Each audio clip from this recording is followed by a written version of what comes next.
should fix it. We should be coming in loud and clear now. Am I loud and clear? Check, check. Ladies, you guys say something. Hello, hello. Perfect. Great. We should have things now. Sound! Thanks, gang. Thanks, gang. I'm a professional. No, I moved all my mic stuff around for a different thing last night. I had it all set up for a different, because we recorded for North by Northwest. So it's fine. I'm a professional. I know what I'm doing. I'm here. It's Tuesday. We did it. We did it, which, as I said earlier, is a magical time here on the Dot Lot where Dot doesn't look like she knows what she's doing ever, but these lovely ladies do. So we're going to let them go around and introduce themselves and tell us who they are. And I asked them they've had time to think on it now. I wanted to catch them off guard. I asked them in their introductions, when they tell you who they are and who they're playing, to also mention, after last week's kind of heavy and unexpected premiere episode, to tell us what was the most impactful thing on their character. Like, what was something they remembered? What's the thing that happened? What's going to stick with them as we move into this next session. And I was going to start with Eris before I realized my sound was out. Have you changed your mind? No, I have not. You're up. Okay. Well, you said you were going to. I was going to, and I've decided it. Hello, I'm Eris Savad. I'm a hula hooping seamstress who plays way too many RPGs, but is that actually a thing? No, it's not. So there we go. Today I am playing Raven Callahan, who is she's an alteration witch who is also, she just happens to be a jinx, which is really lucky for her friends, but not so lucky for her. Last session was a lot for her. I've hinted at it before, but her mother in the past has played around with her father's memory. And realizing that she has obviously been, her memory has been altered, her mind has been screwed with. She, just that realization has really actually rattled her. So, I'm just going to leave it there for now. This is good. It's interesting. So I've been binging. This is my side tangent. I've been binging Lois and Clark, which I know is like a super dated show, but I've never really been into Superman, but my partner very much is, and so he's like, let me ease you into it. Let me give you something that's like lighthearted, it's easy to digest, very Republican, it's fine. So I've been watching through Lois and Clark, and I'm getting near the end, and there's these episodes where Lois's memory is like kicked basically out of her head. She loses her memory, and I have been so devastated by these episodes. It was the perfect punishment to myself after what I did to all of you last week. I've been having to watch these episodes where, like, on their wedding night, Lois gets kidnapped and, like, her memories all change. She doesn't know who she is. Like, I feel you. It's personal now, because, like, last night I finished that storyline and I was like, wow, I'm really emotionally invested in this. So much, actually. All right, note taken. About Raven. Also, I'm gonna drop some links. I think I already did. Oh no, I didn't. Which is, I'm gonna drop you guys some links for these lovely people while we play. Go check them out. There's their links on Twitter because they do amazing other things. Moving right along. Elizabeth is. Oh, I'm sorry, Kika. Elizabeth is one on my screen, so that's what I read. Hey, I'm Kika. Kika Vio. I am on Twitter. You can find me on a lot of other people's streams for the most part. I basically just play RPG, do some writing, and organize inclusivity panels at conventions. I play Elizabeth DeTas, the half-immortal arcane ethics witch with a specialization in time and space magic. She, after the last episode, she was already kind of feeling well, she used to like always trust authority figures, but after everything that's happened, she kind of doesn't trust anyone outside the circle now, and she's starting to not even trust mentalism magic that much either. She sort of just tried casting Free Mind on everyone just from a hunch, and it led to them finding out that we were all in fake mindful land. There's so much salt. You guys, there's so much salt. I'm so sorry. It's very salty tonight. So salty. It's partially my own fault because part of that just comes from the fact that it all happened at once. Yeah. All right. Thing. Oh man. So, Catherine, you're up. Who are you? What salty thing do you have to bring to the table today? Technically, I brought a salty pizza Oh, okay. minutes ago. I'm scarfing it down just right before the screen started. Yeah, I mean, I'm pretty sure there's some interesting screenshots of me just like shoving two slices of pizza into my face. But my name's Catherine Barsonistis. I also run the nerdy food blog, The Gluttonous Geek, gluttonous_geek on Twitter. And I play Livretta Maytree, a divination and conjuration witch who was raised in sort of a 1950s, 60s sitcom world. And I would say her impressions towards the most recent events were, I would say, first of all, incredibly traumatizing for her, because the last person that she adored died and turned out to be a completely different world. So it's like none of her families and friends existed, and now her only family and friends possibly don't exist either. Or she just happens to lose everybody she gets close to. So, and especially to have Elizabeth go first, when I think she really adopted as her little sister, more than, I mean, she has her sisters, but Elizabeth, her little sister, was the one kind of going, oh, I'm going to help you with this thing. And she's going, yes, help me do the thing. You're the cutest thing ever. But secondly, I would say that she's definitely come a long way from the beginning episodes of Witch Girls. Retta originally was the one who would go along with whatever she was told. She was kind of a follower of the group, but always respecting authority figures to the point where it was obnoxious, because that was how she was raised in this sitcom world. But now she's going, I can't trust any one of you, and you don't actually care about, like, the only people who actually care are the ones who are my sisters, who have been on the same level as me. So I'm kind of curious to see where she goes from here. Me too. Me too. Moving right across the screen, we're hopping over to Tiffany. Tiff. Hello, I am Tiffany. I am on the podcast North by Northquest with Dot. I GM some for us, also play.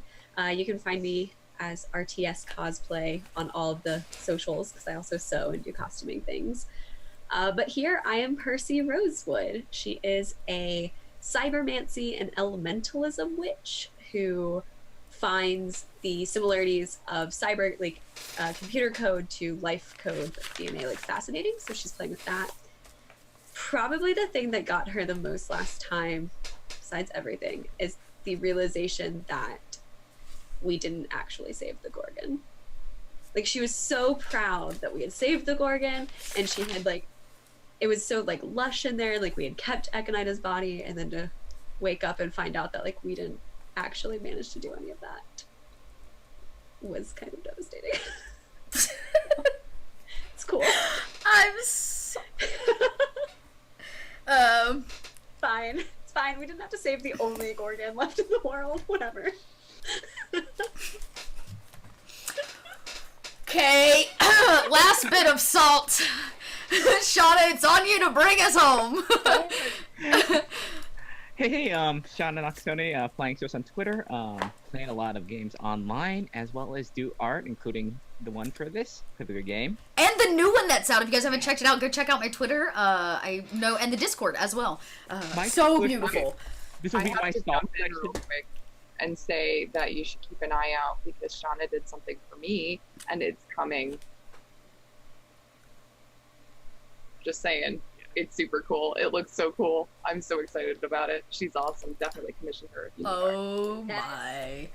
Well, we're just gonna do this thing And right that'll be Yep. my particular salt for that thing is like, I'm gonna make some new season stuff like, and then it's like last time it happened, and I was like, everybody's so happy in this picture that I drew. I'm like, oh. That's where I'm inserting the evil laugh. That's adorable. Yep. So I play Jess Hana, protection / healing witch, who also happens to be a werewolf, half werewolf, sporty jock person, and I think for last time, besides this whole like this mental thing that we've gone through, was like, I think she was just very confident that despite being kind of the least acclimated to like the magical world, her and her friends could like get through everything, and she just realized we could have almost died. Oh yeah, that revelation when you're a teenager of like, of life, that mortality like revelation. Mm-hmm. Interesting. Okay. Sorry, I'm making notes. Not like they're gonna come in handy. I'm Dot. I'm so excited, clearly, to be back, even with my technical issues and my just clearly messed up start. It's been a crazy Tuesday, but I'm excited to toss a little magic at it. You can actually make our table that much crazier by helping us fill the bar along the bottom of the screen. It's called the drama. Oh, it's not a star anymore. It should be drama bar. I'll fix that. The drama bar. See, I'm killing it. It's a star tonight. You know what? I'm leaving it. That's the drama star tonight. When we fill the drama star, I bring more drama to the table. Not that they need it, but if you feel like they do, you can give tips and bits. It helps support the channel and make sure that I can pay these awesome, talented folk we have here. Alright, moving right into it. See how happy they are? Make them happier. I have really mixed feelings about filling up the drama star. I mean, I always have more drama planned. Like, I can always bring more drama to the table. Now, there is a point that even, like, you can only... Well, no, there's not. More drama. More drama. Fill the star. Fill the star, which is really a bar. Last episode, which was our premiere, coming out of an intense first season where we learned... and the long and short of it, that your sister was being used. You're not wasn't exactly sure how, but was involved with a group called the Highbenders. And you spent your year trying to track them down, following the clues, the odds and ends, to a place that was known to be Akanida's Crypt, the youngest of the original witches ever in history, where they kept her stowed away so that she could not do harm to our world anymore. I feel so mean saying this. You all were basically tricked when you arrived. The Highbenders were already there and were beginning a ritual to remove Akanida's mind and potentially replace it somewhere else. You're not sure. Oh, we lost somebody. That's okay. We'll stick with it. They'll be back. And looks like it's... Oh, wait. Oh, okay. Oh, I see. Do we have... Oh, I have a double. Okay. I don't want to kick you. Hang on. How do I want to do that? It'll go away in a second, I think. Hopefully. Actually, I think I should be able to do this. I'm just going to hide me from you. That at least put us back kind of in the right place. But the long and short of it is, you all found out. There it goes again. You all found out that that should write us. No, but that's okay. That you were actually being held captive under a very powerful spell that was basically forcing you all into a shared, like, I guess you could call it a dream, really. A shared reality that was being built off of your own perception of the world. So you managed to break free after some valiant effort from your from Elizabeth, who managed to roll an extraordinary roll to break out of this and kind of realize what was going on. She was smart enough to not only bring all of you out of this place, but to bring the body just the body, because we know that Echinida's mind is not there, out of this temple, this space, leaving all of you very confused and very unsure of what is going on. You are in Elizabeth's home. You are safe, I guess you could say, and the butler is here, seems to be tending the house, but it was made clear that Elizabeth's father was out of town. And we open where we ended last game, in a hug, a deep friendship hug. All 5 of you holding one another, Elizabeth exhausted, those of you that may have spent magic as well, probably extremely exhausted, and as you hold one another and stare out Elizabeth's bedroom window over the grounds of her home, this place is not what it once was. The sky seems to be etched this red color. Everything that is supposed to be living seems to be dwindling and or already dead. The world is changed, at least the witch's world. I have a quick question. The I want to say butler, but I'm not sure. The caretaker that is in the room when we woke up. Have we met him before? Do we recognize? Yes, you met him. He answered the door and greeted you the last time you were here, when you guys came before you went to go visit the Gorgon. Because that would depend on how Raven reacts. Yeah, no, of course.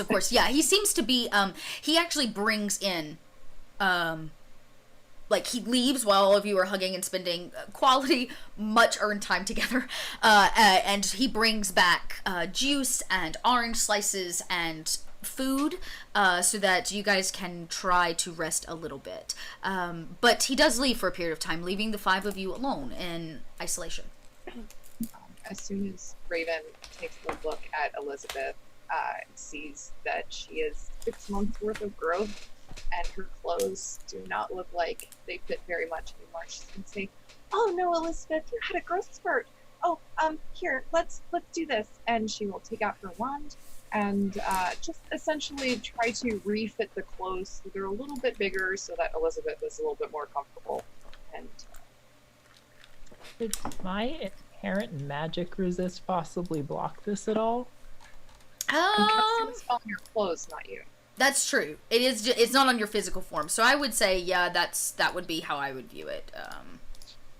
And really, the sleeves and the pant legs just kind of lengthen a little bit. The waist kind of gives a touch to kind of fit you a little bit better.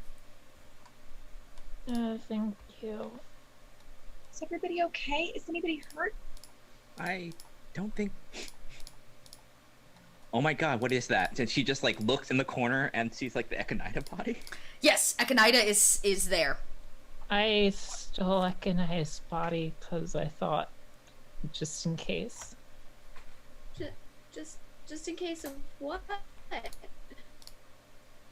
I don't know, just in case. It was a lot to take in. Should I make her into a rock? No, don't. No. I could name her Herman. Or Irvin? Maybe we should turn it to something else so it doesn't get icky. Or so people don't know that it's here, maybe. What about a key or something? Something small that we put in a pocket and keep it with us. You guys are gonna take Echinida's body with you. That's not a good Turn it idea. into a necklace and I could wear it. Thank you out there for that. That's brilliant. Okay. Well. So we're going to take. We can't leave her So like. we're gonna. No, this is magic still. This is powerful. And So what do you turn a goddess of vampires? A mirror. They won't see that coming. But What they if I will turn because her they into a won't steak? do it. What about a crucifix? Killer though. I don't know. I would steak would be really ironic and kind of funny. If you turn a vampire into a crucifix, do they repel themselves? The question is she a vampire? Oh, that's not the question Percy's gone down. Great. Okay, great. Okay. you would know that if you turn a vampire into a crucifix, it then becomes a crucifix. So I don't know that the vampire dies because you turn it into a crucifix, but because it's not a person anymore. So yes. I mean, technically, wouldn't she not die because she's already dead? I mean, that's... I might be thinking of the wrong kind of vampires. All right, here's what you guys want some. Okay. All right, we can roll for some of this. Mhm. Just let's just see. So if you have any kind of history, roll your mind die plus any kind of history that you have, whether it would have to be I don't know that it signifies, but it won't be mundane history. This is witch's history. Echinida is. So I would take that. I was just trying to see if there were any others. Mythology count? What was it? Would mythology count? Yeah, sure. Would otherkin knowledge work with that? Yeah. All right. Yeah, it'll be a different kind of information, but you would have some general knowledge on like vampire as otherkin, and therefore they're where they originate from. Okay. All right. 15 straight for mind just will do it. history. Okay. Wow, those are good rolls, gang. Okay. 15. What did you roll for, Kika? I don't know. We were just rolling history. Just for history. Okay, that's what I meant. So you add mind die plus your history. So you would know in terms of witches' history. Echinida is the youngest of the 4 original witches. Their brother was the original mortal. Or immortal.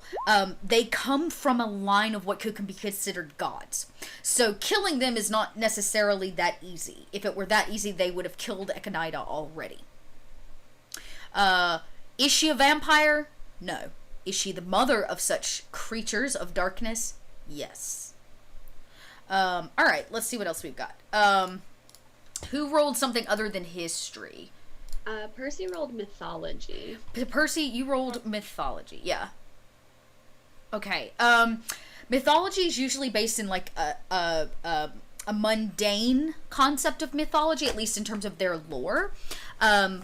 You would know a smidge about their concept of vampires, at least written from literature. But there doesn't seem to be anything that crosses your mind immediately regarding the origins of them or her. But you would know that she is immortal.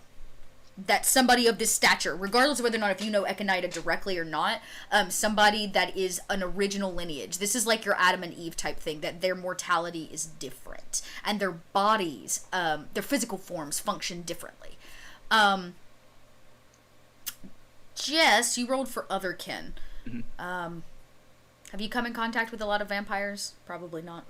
Not really. Not since the Yule Cotillion. Not since the Yule Cotillion. Okay. Yeah. In terms of otherkin knowledge, there was a period of time where vampires and what are known as like dark monsters or dark creatures roamed the earth a lot more freely. History covers them up. Mundane history covers them up by using things like the Black Plague as the answer for why people died. Opportune times like World War II when there was mass genocide are also great times for dark forces to rise. So that would be part, I guess, of what you would know. But in terms of how it applies to Echinida, you're not really sure. Like, you know she's the mother of vampires, but like how that actually happened or where that comes from, that's ancient knowledge that's probably far outside of your realm of understanding. Yeah. In that, would she know that would vampires share the same allergy to silver that werewolves do? Probably, yeah. You would have some general knowledge of, like, you know, garlic, crucifixes, those kind of things. So in regards to Percy's question, if you put the crucifix on the vampire or on Echinida, it might have some kind of, like, direct reaction. But a lot of the mythology that is told in mundane culture that Percy references is not as true as it might actually be. It may not be quite as effective. Magic is probably a lot better than garlic and crucifixes. Loretta, on the other hand, she rolled a 3 and she just went by mine. So her Yeah. idea of what this is going on is just a Bela Lugosi, straight up out of the movies vampire. So she's conjuring up like just strands of like garlic, like ropes of like You're like stringing garlic in the room. and just like kind of wrapping it around the body and like Right. conjuring up like a little garlic glaze for everybody and just kind of. Elizabeth, this butler, I know I've asked his name before, or this gentleman of your house. What is his name? I forgot. Me too. We want to make one up. Do you have a preference? Ferdinand. Ferdinand. Great. I gotta be honest, I didn't roll at all because Raven has no history. She only has magic etiquette and mysticism, but she wouldn't really know this anyway. She's not a studier, really. Yeah, I was about to say most of this is like you either paid attention in history class or you didn't.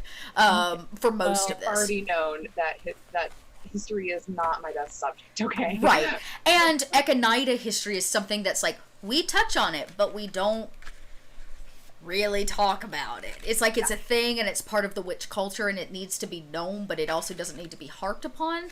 And it's not it's heavily frowned upon for you to dig too deep into Echinida because that means that you have some kind of interest in her and therefore interest in the darker side of the witch like culture and history. So automatically marking you as bad. About this time, Ferdinand, the caretaker of the home, comes in. Like I said, he's got a tray full of things, and he, even in his kind of higher, large stature, squats next to Elizabeth, and he says, "Mr. Toss, you look like you could use some rest." I could use a lot of rest, which is ironic because I just woke up, but I don't want to go to sleep. He says, "Not all sleep provides rest." I know. That's why I'm afraid to go to sleep. He says, "You are safe here at home, where you belong. Your father will be glad to hear of your return."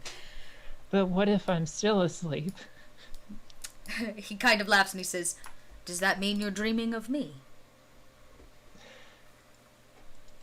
Oh, I mean, you're comforting. He says, "This is good to hear." And he kind of, he tries to, help you up. Your bed would be in this room to it. He says, "You have grown quite a lot." Yeah, I'm gonna need to make the bed bigger, she says, and she just like waves her wand at the bed, but she can't cast magic. Oh, I got it. And Nice. extend the bed a little bit, and if you're looking at it, it looks like the end of the bed folds out, and it just kind of continues as it folds out. It just automatically fills in. Oh, I love Nice. All right. Yeah, I would say it's pretty easy to extend the bed at this point, unless you really want to roll for it. Even Raven can make a bed a little longer. I'm Alteration Witch. My wand has +1 alteration. Yeah, for sure. Yeah, you wave it, and the bed just like as it like grows in size. While I'm doing it, I'm actually making it wider too, so that it can fit all of us because we're all really tired and we probably don't want to leave each other's side. 5-girl bed. So he smiles, realizing what you're doing. Helps Elizabeth to the bed, and he says, "I will give you time to rest. The sun no longer rises or sets. Sleep as long as you'd like." Okay, thank you. Pardon me, Mr. Ferdinand. Before you go, what do you mean the sun no longer rises or sets? Oh, I forget. Rest, all of you. When you rise, come downstairs. I'll cook you your first breakfast in almost 6 months, and will answer all the questions that you have to the best of my ability. Okay, side question to that. Can we get a shower? He laughs. He says, "Of course. I will run a bath for each of you." Oh, okay. Fancy. He says, "Once you've rested." And he that's his cue, and he kind of exits, kind of flicking the light off, leaving you all in a dimly lit room. The outside red umber light pours in through the window, casting an odd glow in the room. Oh, one thing I forgot. It was gonna be a present after finals, but Elizabeth reaches into her pocket and pulls out what are those rings she has? Rise and Shine rings, and gives one to each of you. Oh. Cute. Yeah, I got these for Oh, you. well, And they'll make thank it you. so you can only have to sleep 1 hour units. Great. I only ever have to sleep for an hour. You only have to sleep 1 hour. Oh my god, that's wonderful. How do you guys think Elizabeth's been passing all of her classes? Yeah. Oh my god, I thank you, Elizabeth. I needed this. My schedule got so large. I couldn't- Yeah. We're gonna wait until after finals to give us this. We needed this before finals. I don't think I have to worry about finals anymore. Yeah. Please don't yell at me. You know what? I'm okay with that. We don't have to worry about finals ever again. Hopefully. That's Oh, good. I- Maybe we should turn since vampires work for Akonida, we should turn the body into a silver crucifix bracelet, and we can give it to whoever is the best at fighting vampires. oh, like Jess just kind of goes like, I can't touch that at all either. It works the same way. Oh. Um, I'm half immortal. I could wear it. I went to immortal school. I have a sword. Yes. How Sleep. about we table the idea of turning Echinida's body into something until we sleep a little bit. It's just like the body deciding makes what me to do with her uncomfortable and I body don't right now is Yeah. it makes me very uncomfortable, and I don't want to have bad dreams because Do we there's want to body is in my room. What is it better if I just we What? just put like Oh. this blanket over it so just we don't have to look at it? I mean, okay. right now. I'll wear it. Okay? I will wear the body necklace thing. I'll wear it, okay? No, we lost Tiff. I should be back. Always Here's the most entertaining faces. I know, every right? single time. Here's the thing: you are all individually pretty exhausted. You can feel it. You've not necessarily been sleeping, at least well rested sleep. None of you are going to be in a state to be able to change one of the most powerful witches in history, her physical form, into something else. Are You're you just sure? not. I'm sure Raven can do it on her own. Now, you may be able to change her into something you don't want, or accidentally, I don't know, do something crazy. But none of you are in a place right now. You're not even sure at full power if you would be able to change her. Like Kika knows, but Elizabeth is in that like beyond exhausted. Well, and state. her body's just like laying on the floor, right? Like in your bedroom in this like red light. So Yeah. Yeah, I'm just gonna I conjure up a blanket yeah, you like poof. and I put it over her and I say just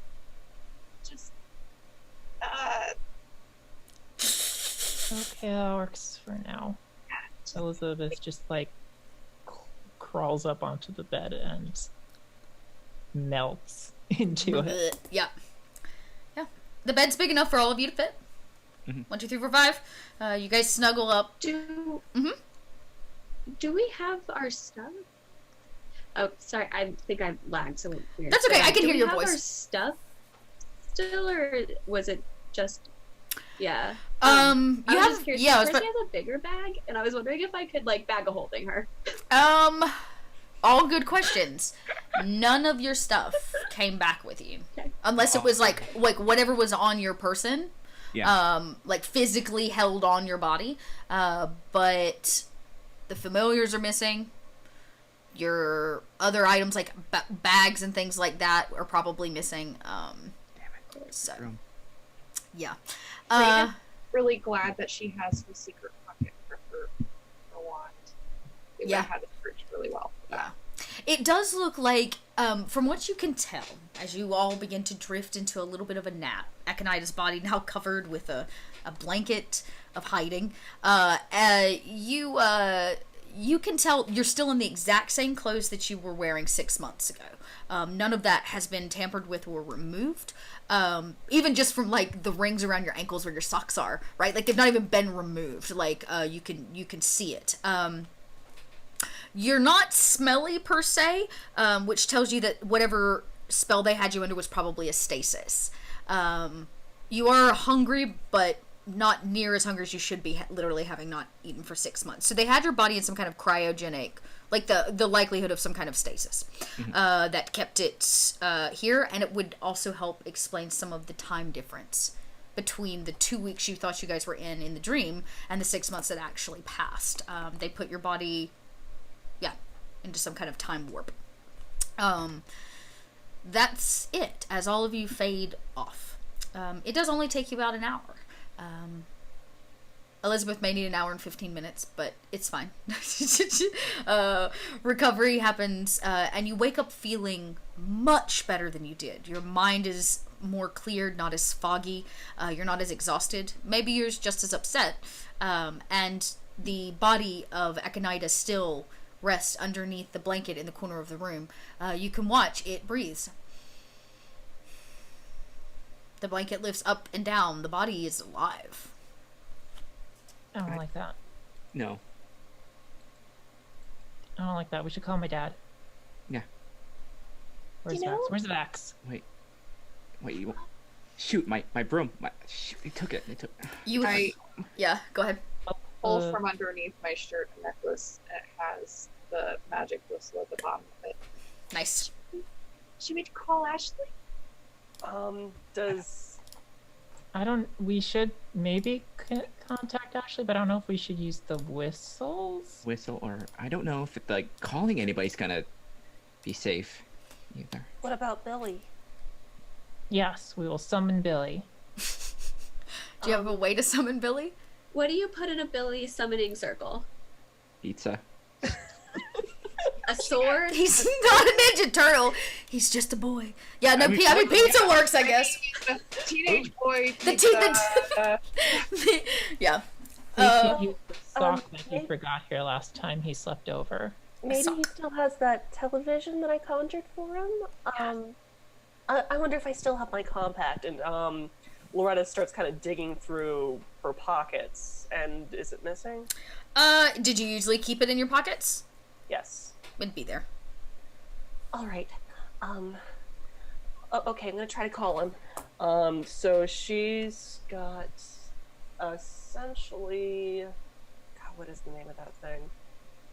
I bought it. Yeah, with my- I was about to say I can't remember what it's called. I know it when I see it. the compact mirror. Yep. It's in the. Yep, Spell Pod? No, that's the MP3 player. The mini mirror? That's a The plus mini mirror.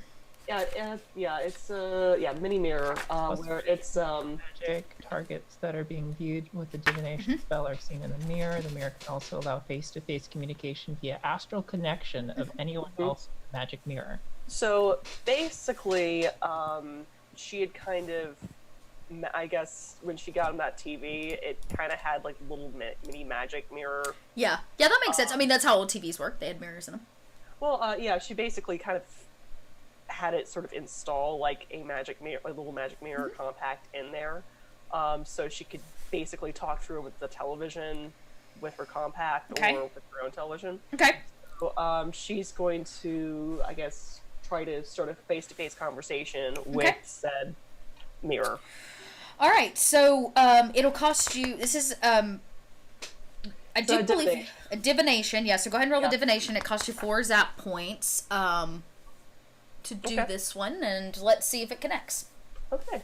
So magic, and Flick it open. too many darn screens. Plus Raven effect. Mm-hmm. Always Raven effect. Mm-hmm. So plus 12. So too much math.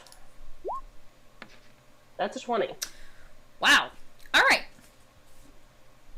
It gets kind of staticky for a second.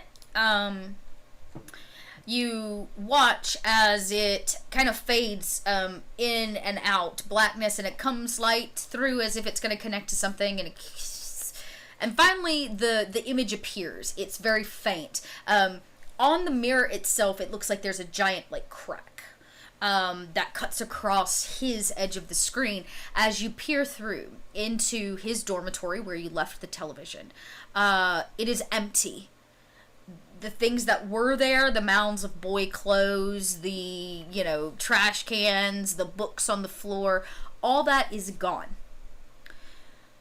Off on the left-hand side, it looks like a piece of the building itself is missing. Crumbled, as if the building might potentially be in ruin, and you can see over the grounds of this school that you visited. It doesn't seem to be, there seems to be nobody around, and it's not active, but it is stagnant and quiet. Billy? Billy, are you there? No response.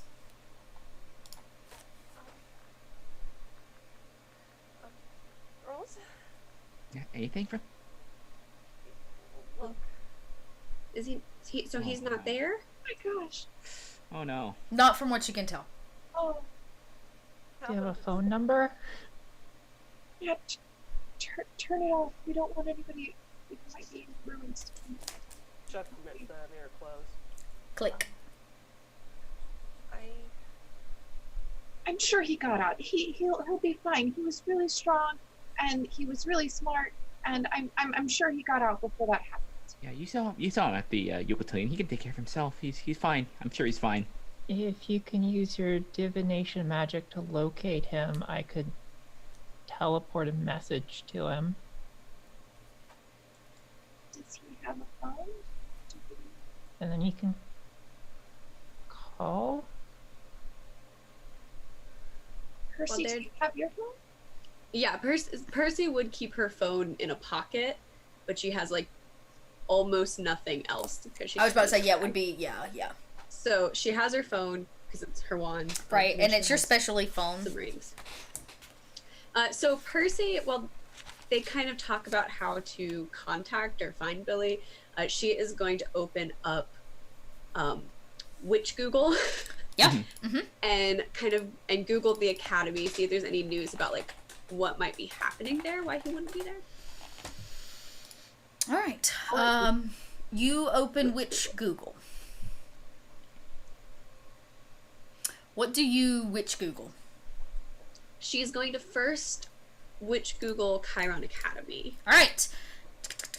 You type it in, you hit go. Just as Google works, a listing appears on your screen. The first one up was the witch's website for this school when it still was a school. Everything following that, it's like the ad at the top basically. Everything following that seems to be newspaper or articles, online articles written by different witching papers, part of this world, that say that Chiron Academy was part of the original attack. One of the multiple locations within the witches' world of the original attack of Aconida and the Highbender forces. Does it have a date? Are there dates so we can see?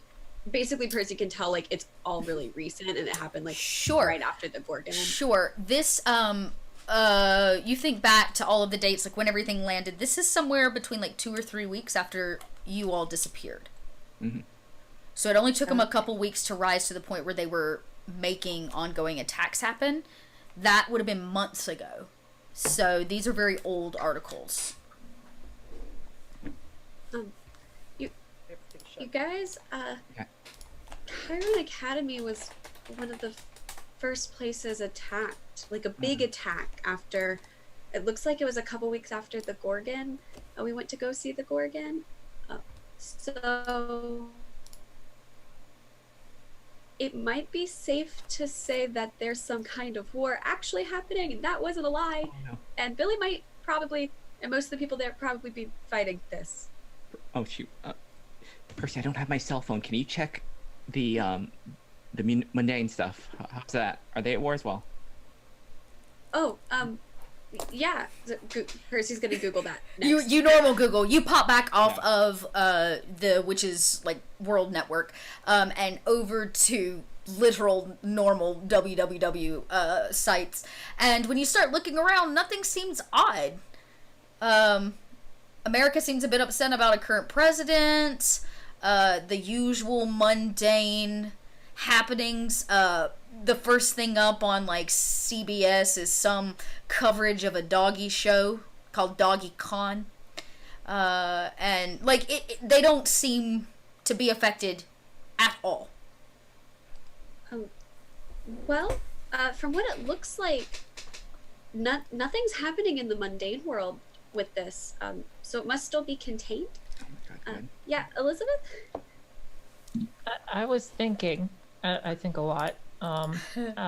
Well, I had two ideas. One, I could use telepathy to contact Vex to see where he is, and maybe we could also find where Mr. Whiskers is.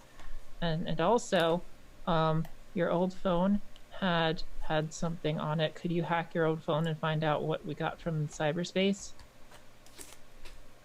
I can try. If they haven't reset all my settings, then I should be able to. Yeah. Okay. So, All right. Your last phone was destroyed, right? No, we downloaded whatever in Cyberland, and then handed it to Aurora Mist. Oh, that's right. Yeah. Okay. I don't like that smile. Oh yeah. I forgot that's what happened. Right there. I forgot that's what happened. I do have a plan for that. There's a sticky note for that. Oh no. Oh no. Okay, you know that a phone holds things locally. So you had a thumb drive that you put into the phone. When you handed the whole thing over to Aurora, she gifted you a new phone in return for that one. But the content was held on a thumb drive. So that's really what you ended up passing off. Was treat the phone like a thumb drive, because you took the information, downloaded it onto it, then handed it over. So that phone is like hers now, unless you want to go ask Aurora for the phone. but it still has The technology. wireless network capabilities. If so it's still around. Yeah, that's what Percy, like, if they have it, like, Percy's gonna, like, locate my lost phone, like, try and, like, hack into it. At least that's information that we have. The phone also, okay. I love this. You can tell this game is very dated. The phone battery lasts this long. The phone also holds up to 1,000 MP3s and has a high resolution camera. Yeah, Nokia. Okay. So, here's what I'll say. There's only so much hacking you can do from one cell phone. Now, the cell phone you have is special. It does allow you to connect to any cell phone in any service anywhere in the world. Okay? So you can definitely try to connect to that phone by attempting to contact the old number on it or the SIM card. You're not going to be able to hack into... I don't know how well you'll be able to hack into it from another cell phone. You may have to hit a computer for that. I mean, but you would at yeah. least be able to see if the phone is still active. Okay, well, I'm not sure I can hack it, like, from my cell phone, because I would need more, like, computing power, but, I can at least try and see if it's still, like, accessible, and then if we could get to, like, a computer, I can try. Okay, A little that would deeper. be a good first step, and I think I will try to establish telepathic communication with Vex and see where he is, because I'm Okay. Lots of good things. Real quick, we should probably let our parents know that we're right. Yes, yeah. At least I know my parents are probably freaking out. Oh, yeah, my mom's 100. Probably made my dad cut, but my mom's probably freaking out. Yeah, I mine too. don't even know if my dad's alive. Jess, you smell breakfast being cooked downstairs. Why don't we have this conversation downstairs? I'm full. There's some food. I think he's done, and I'm really hungry. It's been 6 months. I just want to use some coffee. Yeah. Okay. Elizabeth teleports everyone downstairs. Bloop. You all land firmly, plop with your butts in seats around a very beautiful table. It's already been set. Like, you don't even know how he knew you're coming, but he knew. Plates are already out. There's already fresh juice and fruit on the table. And the kitchen just nearby is alive with the sound of things cracking and popping and the smells of wonderful things on the stove. Oh. Well, this smells delicious. Oh, this is... And he comes out, the door like swings open from the kitchen. He has a tray full of breakfast. Fresh breads, there's pancakes and I don't know, French toast. Whatever you want for breakfast, it's probably there. Muffins, cinnamon rolls, eggs, bacon. Ah, Thank you, Ferdinand. Could you please bring the phone out so that my friends can call their parents?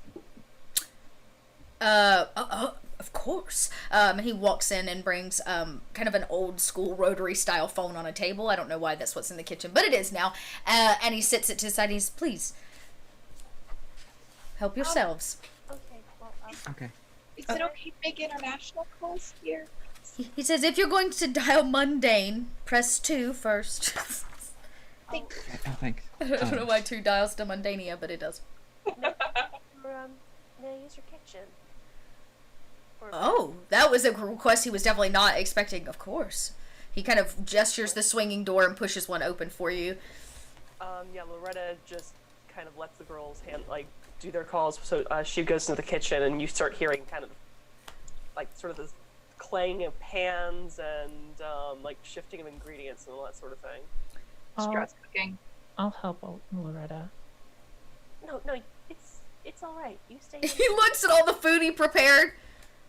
This is And she takes up a plate of food for herself. this might actually take a while. I just I realized that while we did get to celebrate your birthday, Elizabeth, we didn't really get to celebrate in real time. So I just wanted to make something for you. Aw, cute. And he does say, he says, oh, right, your birthday. Stay here. And he goes in and around the corner. Elizabeth, you know this to be where there's like a large hallway closet, storage closet. He rustles around and comes back with a stack of gifts. He says, we got these for you, but you never came home for your birthday. I'll open them after we're done with making sure people get in contact with their parents one thing at a time. He gestures for the phone. Who's dialing out first? Nobody else goes for it, right? Okay, Raven. Great. Okay, you dial too. Boop. Then you dial your number home. The phone rings. Your mother picks up. Hello. Oh, Mom, hi. Hey, sweetheart. I'm so glad to hear your voice. Are you okay? Is everything okay? I'm fine. Are you okay? Yeah. You heard the news, right? The news?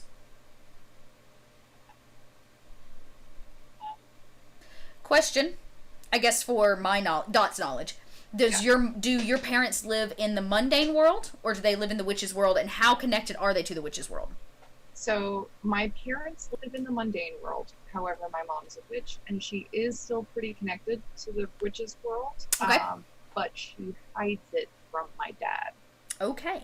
and she's actually a mentalism witch. Okay. Right, you did. I didn't know the mentalism part. Okay, so you live in mundane world. Okay, so I will retroactively say, she picks up, she says, hi, honey. She says, are you safe? Yes, I know it's probably best not to say exactly where I am, but I'm safe, and my sisters are safe, and I just wanted to make sure you're safe too. Oh, she says, yes, of course, we're safe here as long as we stay in Mundania. She says, I got your last postcard. Oh, good. I assume that was really long time. No, silly, it was just last week. What? No, The postcard last week. Mother, I haven't sent a postcard. She says, I'm I'm haven't- staring at it on the fridge. Mother, I've been stuck in a mental cage for 6 months. You're kind of laugh. Raven, you know how I don't like you to make fun of mentalism powers. Mother, I'm not making fun of it. I promise this actually happened. That postcard did not come from me. I swear, Mother, you know I wouldn't lie to you. Okay, calm down. Don't need to get upset. Your father will heal you, and then we know what'll have to happen. And she simply says, I will make sure to ignore the next round of postcards. Are you coming home? I don't think I should. But I'll call you, okay? I won't send postcards. I will call. Okay? She says, are you out fighting? You're not actually fighting on the front, are you? No, not at the moment. But there's a lot going on. And I don't think that I'll be home at least for a while. At least until everything's somewhat more safe. Because you didn't even come home for your fall break. I'm sorry. I was in another page. Right. No, it's okay. She says, don't get upset. You know, your powers, meaning the Jinx, gets all crazy when you do. Well, yeah, I try. Okay.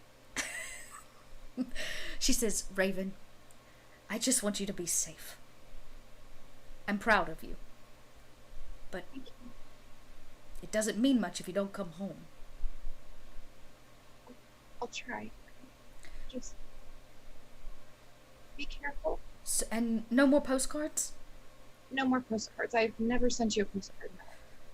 I thought that was weird. And you hear her kind of cover the phone. What, honey? And she to your dad. And she goes, I have to go, sweetheart. I love you very much.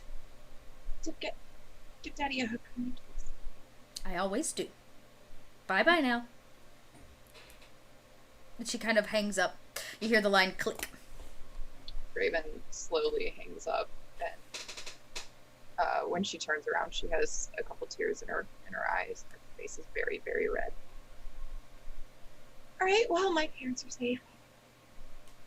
Who's next? Next. Who else? Just show of hands who's going to need to call parentals.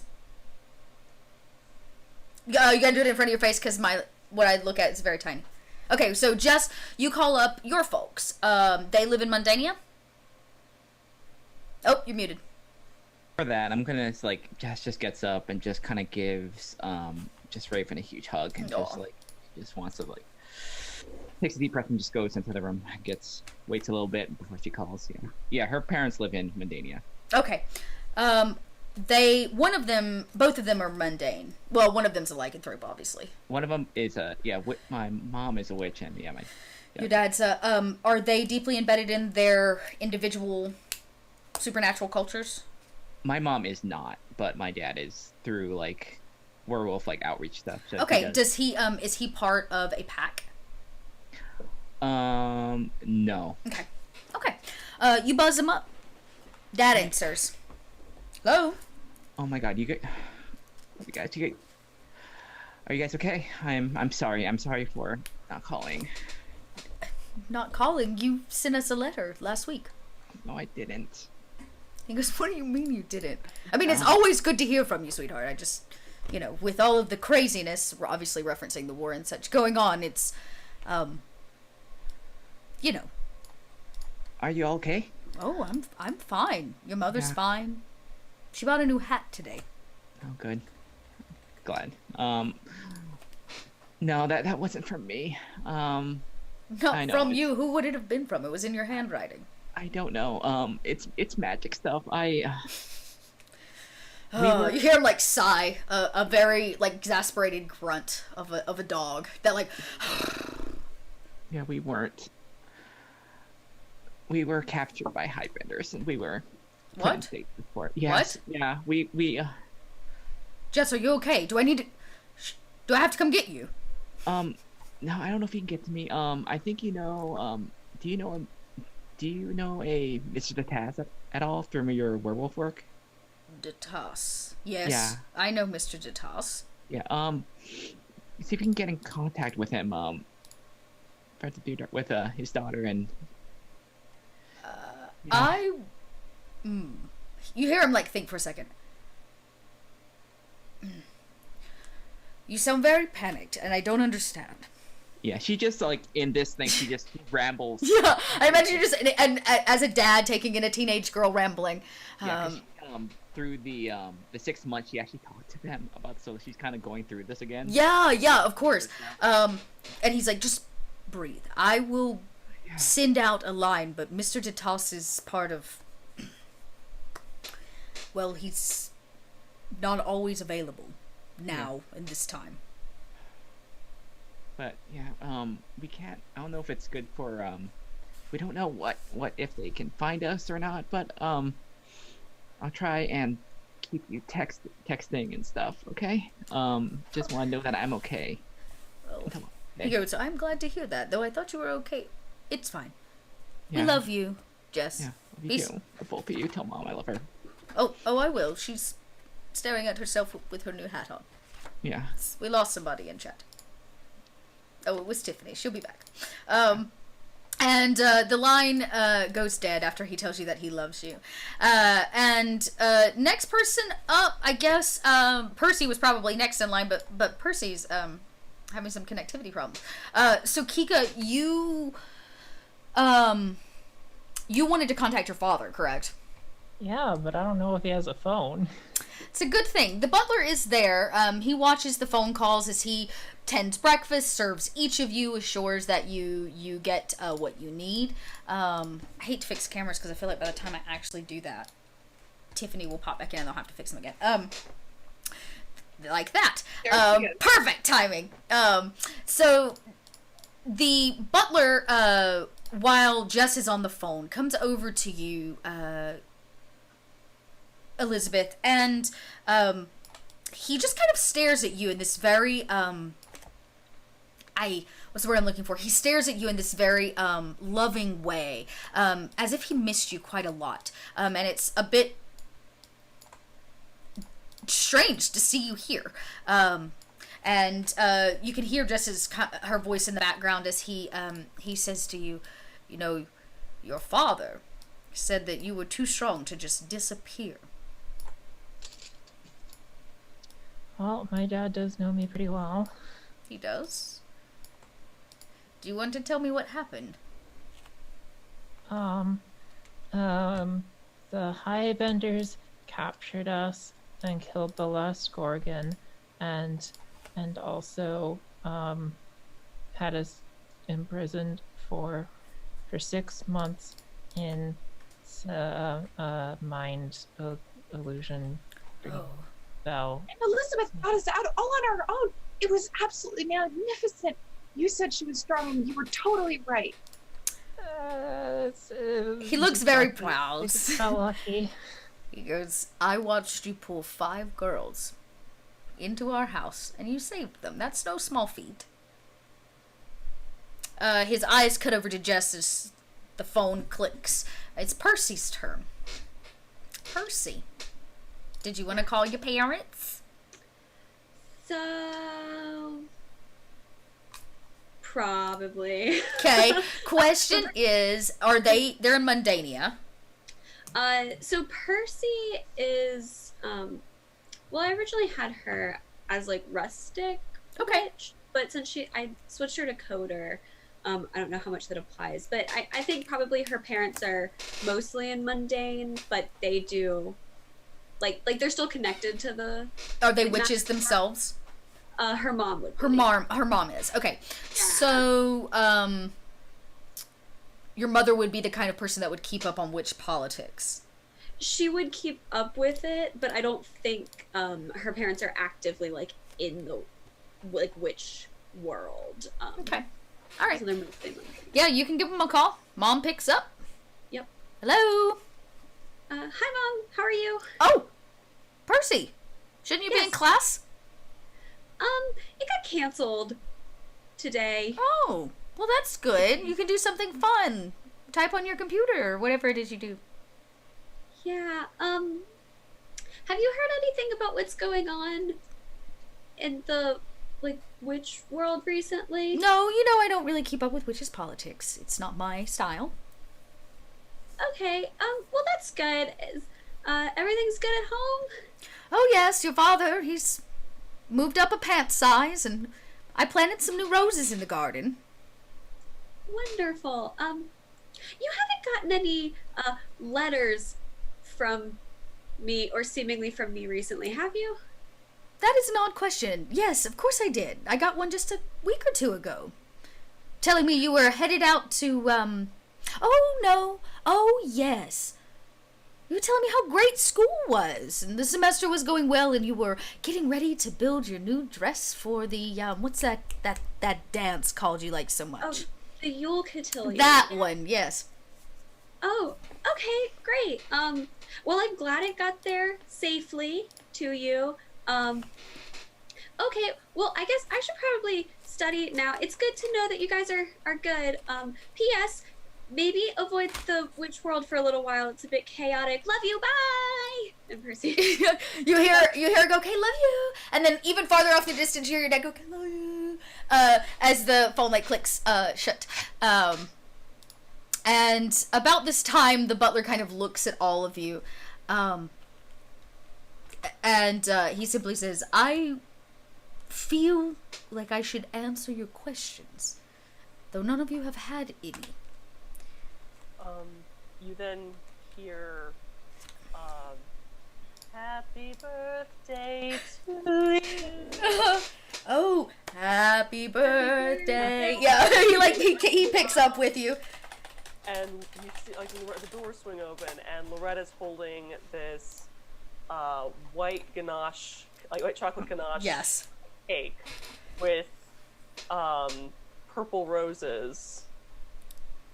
Like about 5 purple roses, and like a big candle says 13. And since she's kind of weird with the color, it's also got swirls of like crazy, like sort of neon colors that Elizabeth normally wears, kind of swirled all over the cake. Oh, I love it. It's like a marbleized neon. And topped with strawberries. Yes! Love it. So finishes singing and sets it down in front of Elizabeth. Happy belated birthday, Elizabeth. Elizabeth like tears up and then like really quickly like goes to like transitions to full on sobbing, and she's just ugly crying right in front of this cake right now.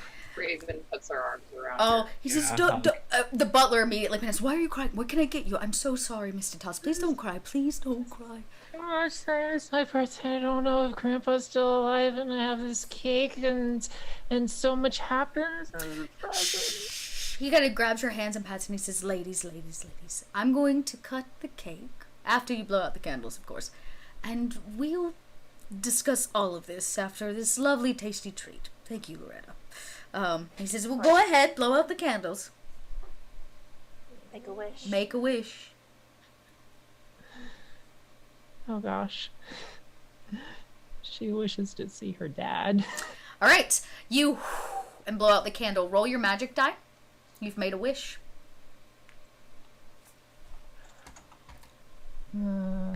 Okay. Just your flat magic die, yep. Just want to know what it is. Okay. You think about wishing for your father. Something happens. The kind of walls kind of start to like rumble a little bit. It's like the Ferdinand begins like holding things to the wall like Mr. Toss, what's going on? And out of the ether just like pops Ashley. But it's the Ashley you knew, but definitely not the one you knew. She's covered in dirt and soot. She wears her hair tied deep in like a bun on the top of her head. Her clothing is no longer socks and pleated skirts. She wears some kind of camo style like Dickies pants with a belt. Her shirt is tucked in. You can see she carries her wand on a holster on her hip. She looks ready, as if not pulled directly from battle. And she's like, what?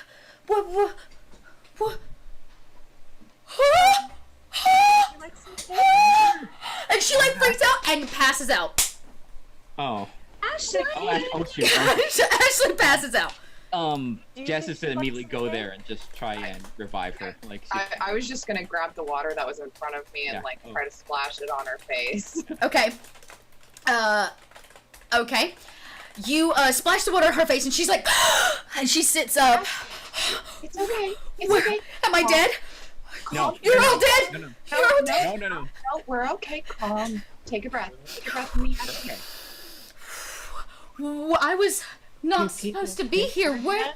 It's okay. What happened to you guys? I made a We wish. should probably ask the same for you because you are filthy. She looks and she goes, "Oh, I was. Oh no, I was on a mission. Oh no, you put. Oh no." Wait, slow down, Ashley. What? And Ashley's like, I'm just gonna. And she has a seat and she looks over at the birthday cake and she's like, just a single finger into my sing. She licks it.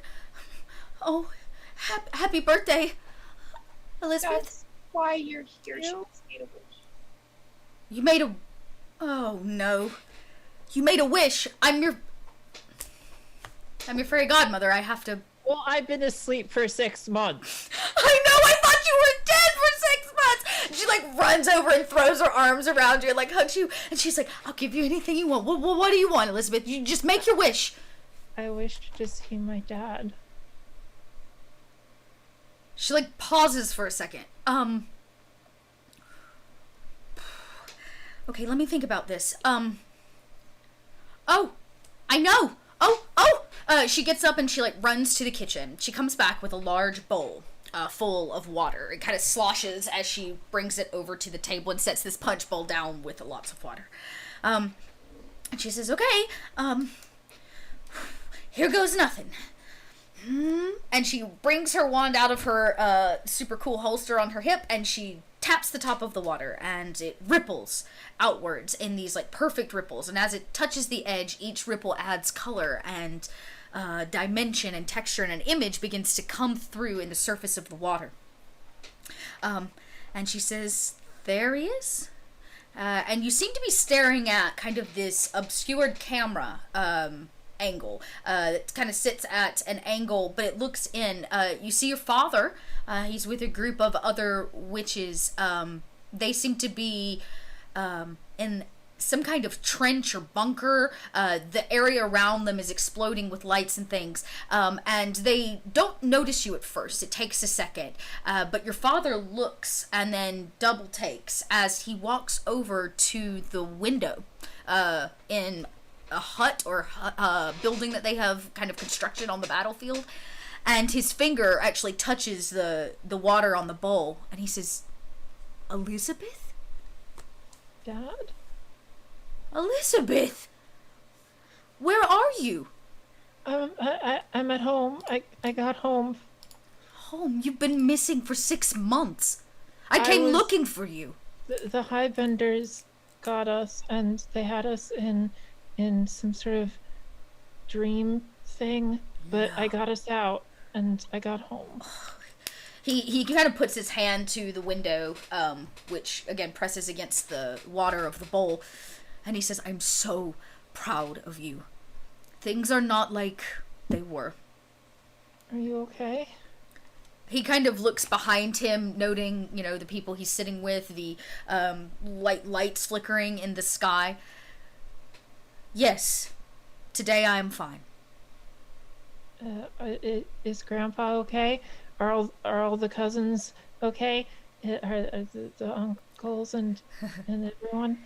He says, "The family is getting by. You were by far the biggest loss." Okay. He says, "Oh, check the closet hallway. Your birthday presents are there." Just stay safe. "I will try." "Did Ferdinand tell you? Do you know what's going on?" Akonida is back in someone else's body, and there's a war, but it hasn't gotten to Mundania, and He smiles so proud that you already know all of this. That's about it, right? broad strokes. Broad strokes. Are your sisters there? Yes, I imagine y'all like come around the punch bowl. but don't go around telling everyone because we don't know who we can trust. Oh, I will not. The fact that we have a group of Hex Scouts that are believed to have disappeared sets you in a perfect place to be undercover agents. Undercover agents were teenagers. Your father bows his head. He says, I know, I'm sorry. I got ahead of myself. This all happened because the witch world decided a bunch of teenagers should solve their problems that they made, and You know, she has a point. He says, Raven pulls the bowl over, like, underneath her face and says, "You realize you're talking to your daughter who's only 13, right?" he says, of course I do. You're all, what, between 13 and 16? Maybe 17? Yeah, I think I'm the oldest here. And Echinida does not care how old you are. pushes the bowl back. He says, I did not mean to startle you. My excitement comes at a time when I needed some good news.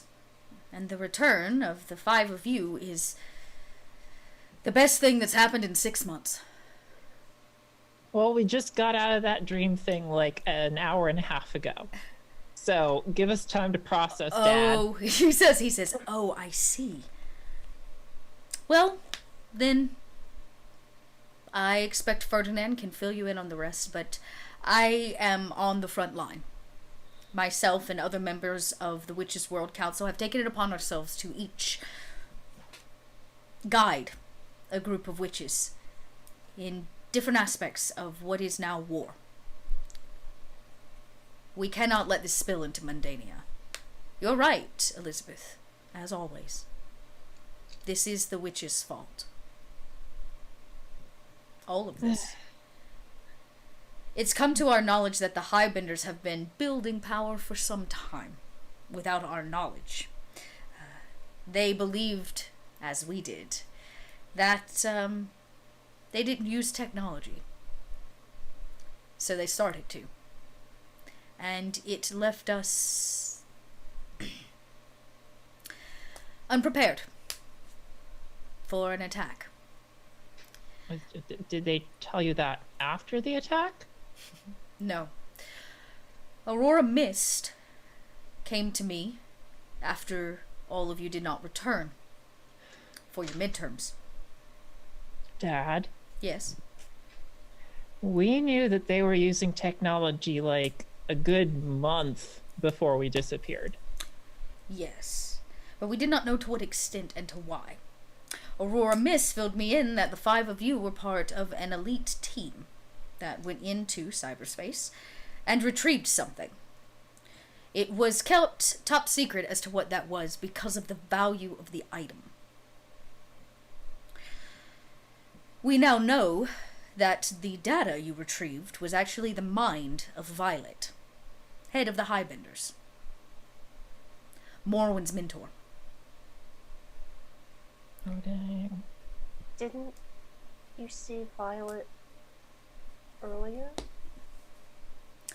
Violet now walks among us. She leads Echinida's army because Echinida's mind inhabits her body. Hold on, just so Dad. so I am clear. Violet's mind is in which body? Violet's mind is on a data drive. Oh, Violet's mind is on the Data drive. Violet's body holds Echinida's Echinida. mind. Okay.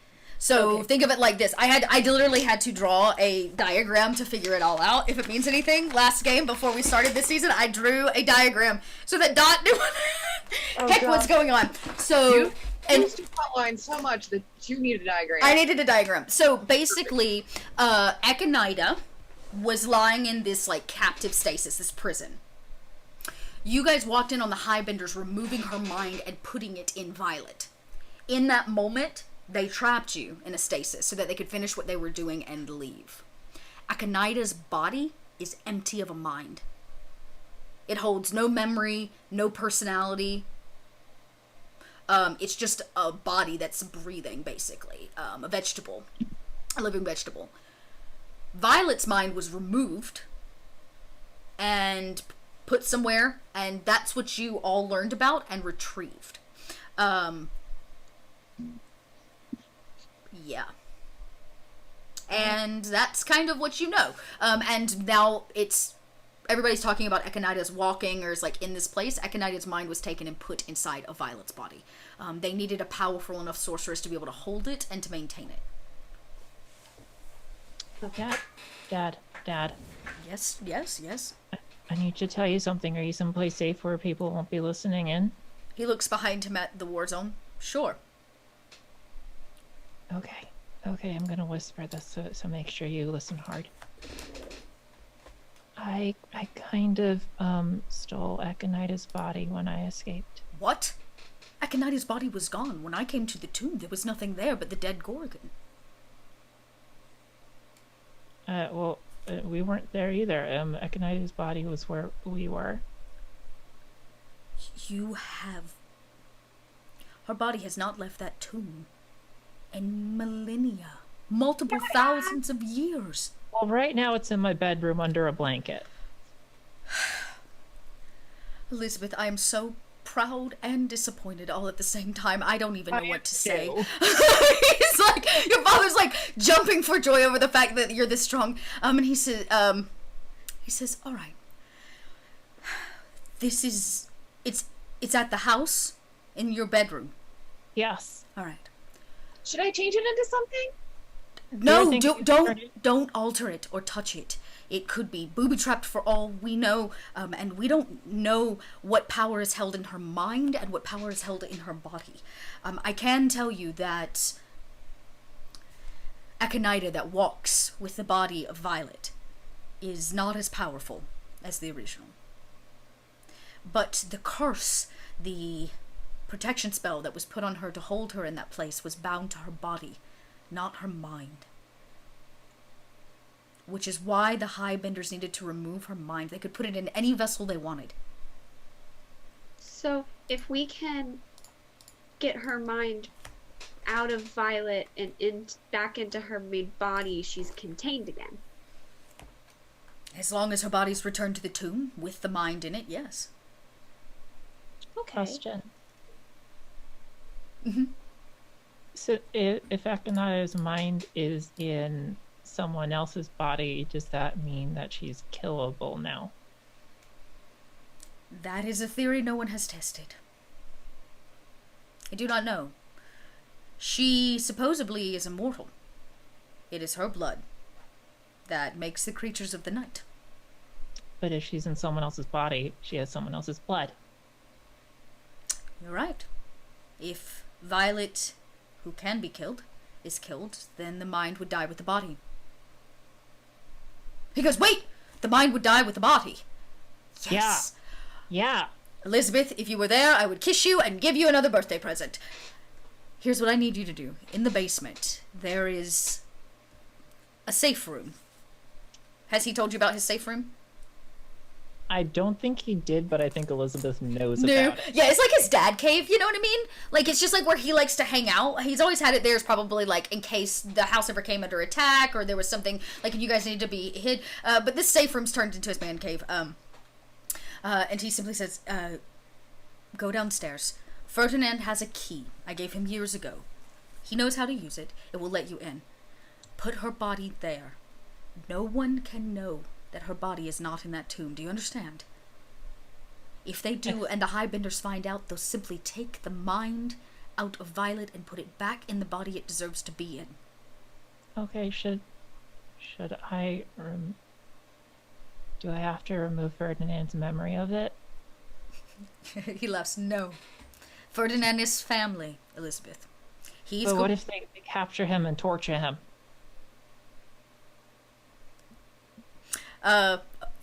Ferdinand, standing in the room, hears all of this. He's like standing there, like watching all of you.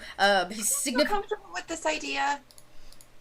Ferdinand goes, Miss Ditas, it will not be the first time that I have had to keep your family's secrets under duress.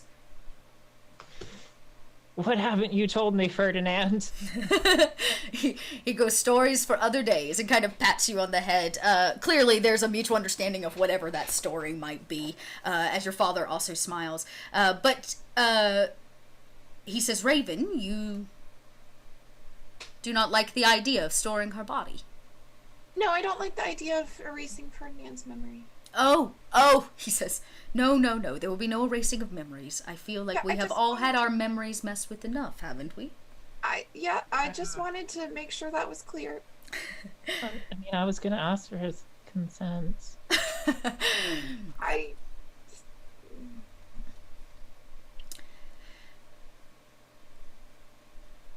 I have to go. You kind of see him look over his shoulder. The people that he was sitting with stand in kind of an attention, like with an amount of alertness. As they begin like looking around, he says, Elizabeth, I have to go. You need to Dad. find Aurora Mist. Is How do she we know not at it's her? school? Yeah, how do we know it's her too? People have been shape-shifting. People have been shape-shifting. I see that paranoia has set in.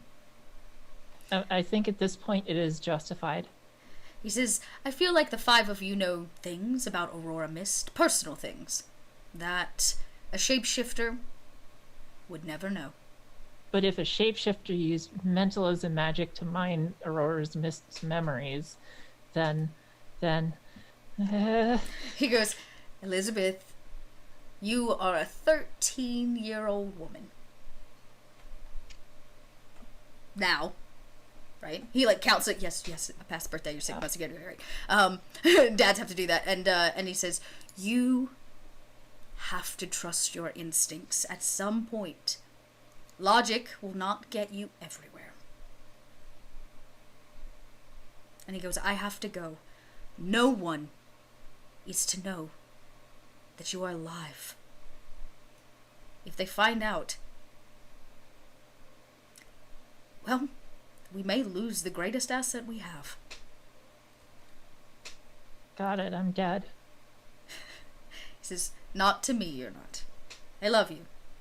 And he kind of looks at the other four of you, like, you know, because you guys are in like a circle on his thing, kind of like looks around and he says, and the other four of you, keep her safe, please.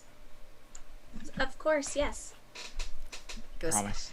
she's our little sister. I'll I do s- anything. He says, and this is why you all are Hex Scouts.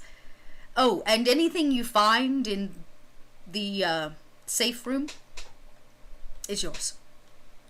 Is it okay for Ashley to know everything? Ashley's head like pops into the frame.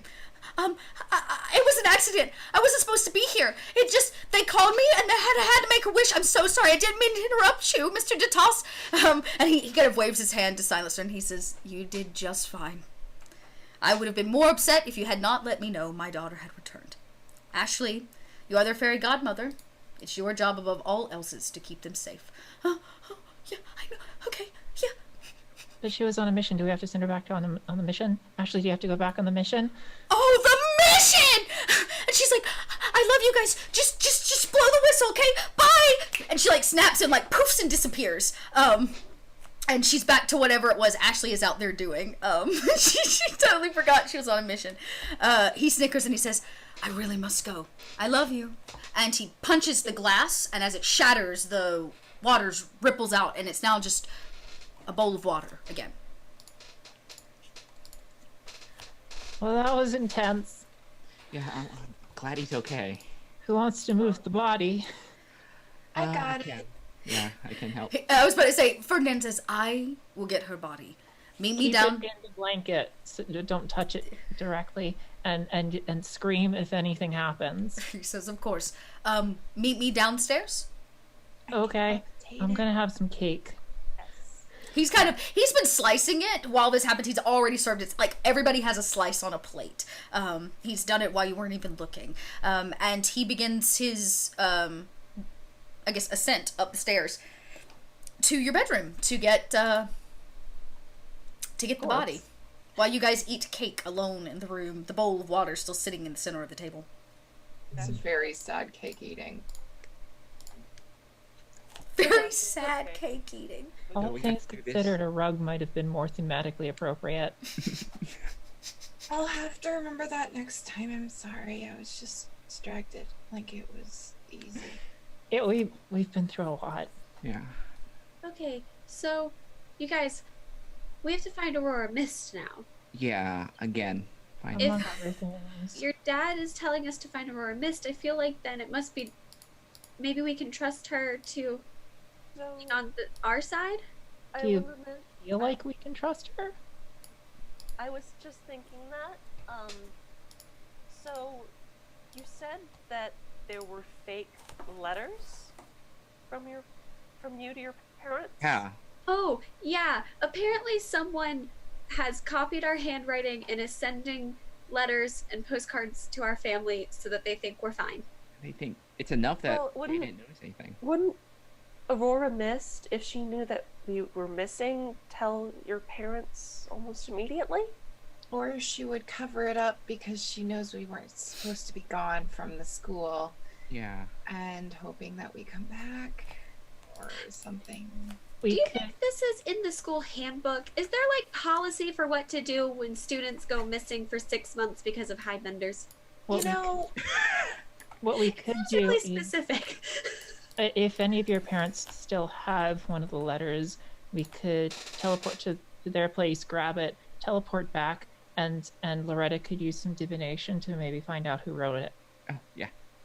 uh, Do you need the Loretta? Do you need the actual letter, or could like a photo of the letter work?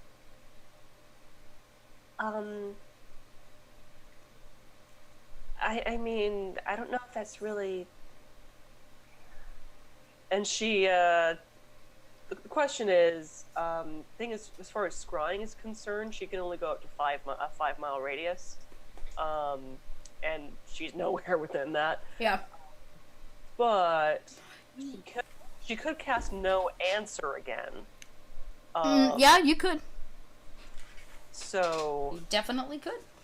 well, I might not need either one, but it might not be a bad idea to ask your mother for the picture of the letter anyway, just in case, just as a failsafe. Oh, okay. Percy is going to pull out her phone and text her mom, and She takes you back an emoji immediately. Yeah. Before she just sees you pop up typing as if she's been waiting on it. hi mom. Another weird question, but could you send me a photo of the letter? I want to get more of that stationery, and I don't remember what it looked like. She sends you some emojis back, like, again, they make no sense. And then promptly afterwards is a selfie of your mom with the letter. Thanks, love you, bye. It's a little askew. It's definitely like a mom selfie. She doesn't have the angle quite right, but the good news is she got a nice clean photo of the like letter or postcard that came through. Percy pulls up the phone, like the photo, and then just shows it to Loretta. He's like, well, that's... Elizabeth sees the photo and says, "Wow, your mom's a nerd." I keep trying to teach her how to like click on it so that it focuses, but I think she's just determined to have blurry selfies. Yeah. That looks a little bit like my selfies, but I'm dying right now. We're working on it. Okay, so, what is the goal having the image of the letter?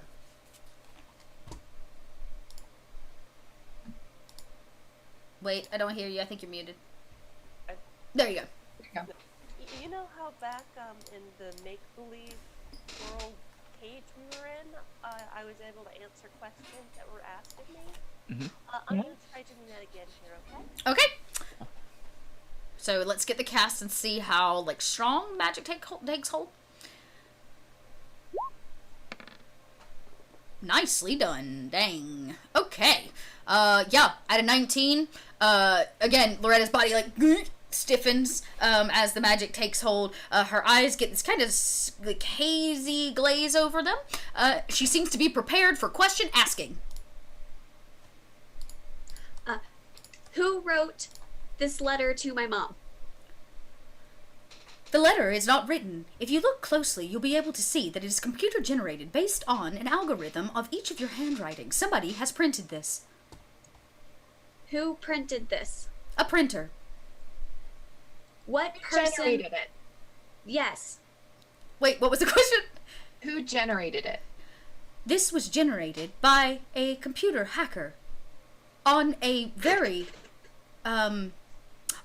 stable computer line, more than likely a highbender. What user name logged into the computer to make it? Yeah. What's Yes. their AOL chat name?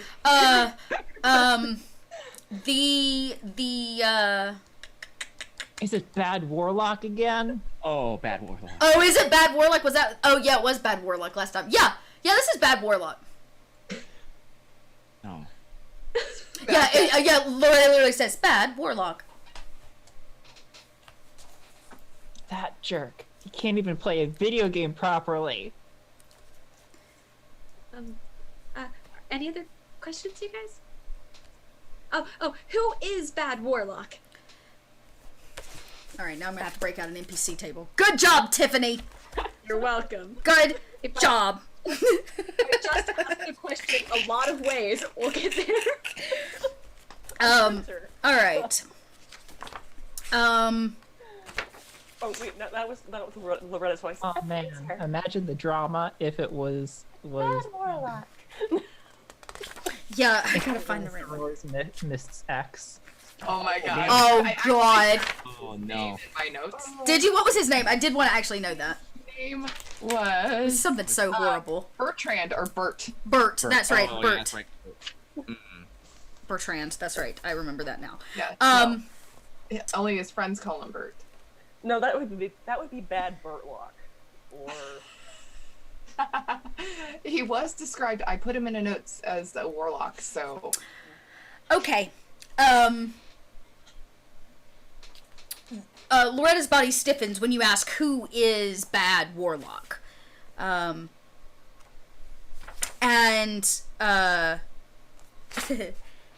Loretta's body stiffens. There's a moment as if it's trying to like compute, and it says, "Bad Warlock is no warlock. Bad Warlock is a soldier." That doesn't answer the question. Malice Malefictarum. Oh, that doesn't sound good. Who has any kind of witch's history? Actually, Elizabeth, you would know this instantly. They're the highest of the high in terms of witch hunters. Audible gasp. What? What are they? He's a witch hunter.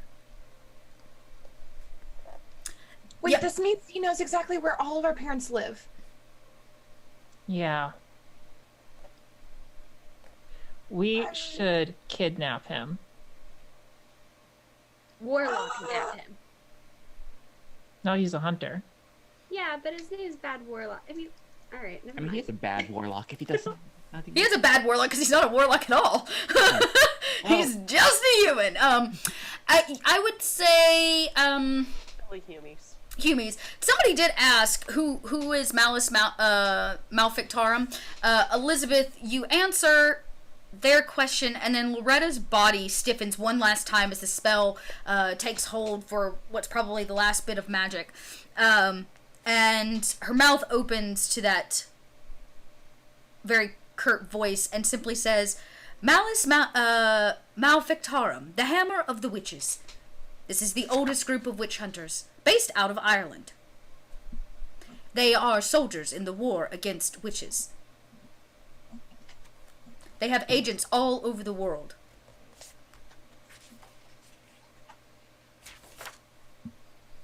Oh no. Who's the closest agent? The closest agent... Where's the closest agent? The closest agent is... not near here. Good enough for me. As the spell kind of dwindles and it can't pinpoint a location, if that makes sense. But it could also be because there could be a lot of them. That's the other thing. Could have been an overcompute of a question. Okay.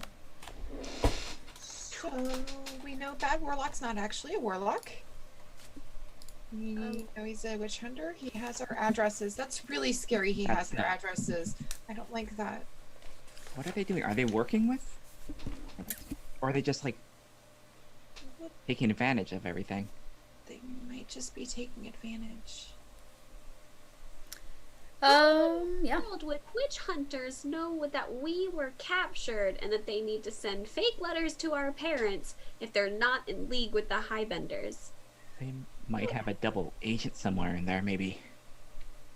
Maybe Well, we okay. should ask Aurora Mist. Oh, we're losing Tip again. Oh no. Oh no.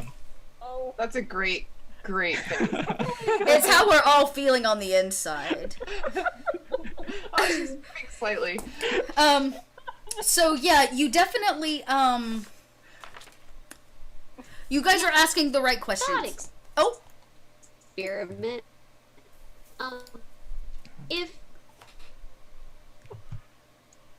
If I was so waiting for it, I thought it was gonna come through. Wait, say it again, Tiffany, whatever you just said at the end. oh, okay. Okay. Because we missed it, you froze. Yeah, that's fair. Percy's thought experimenting. So, okay, you guys, if the witch hunters, the idea, right, is to get rid of witches, right? They hunt the witches, and the Highbenders want to get rid of technology. It would kind of make sense if they worked together for a little while, right?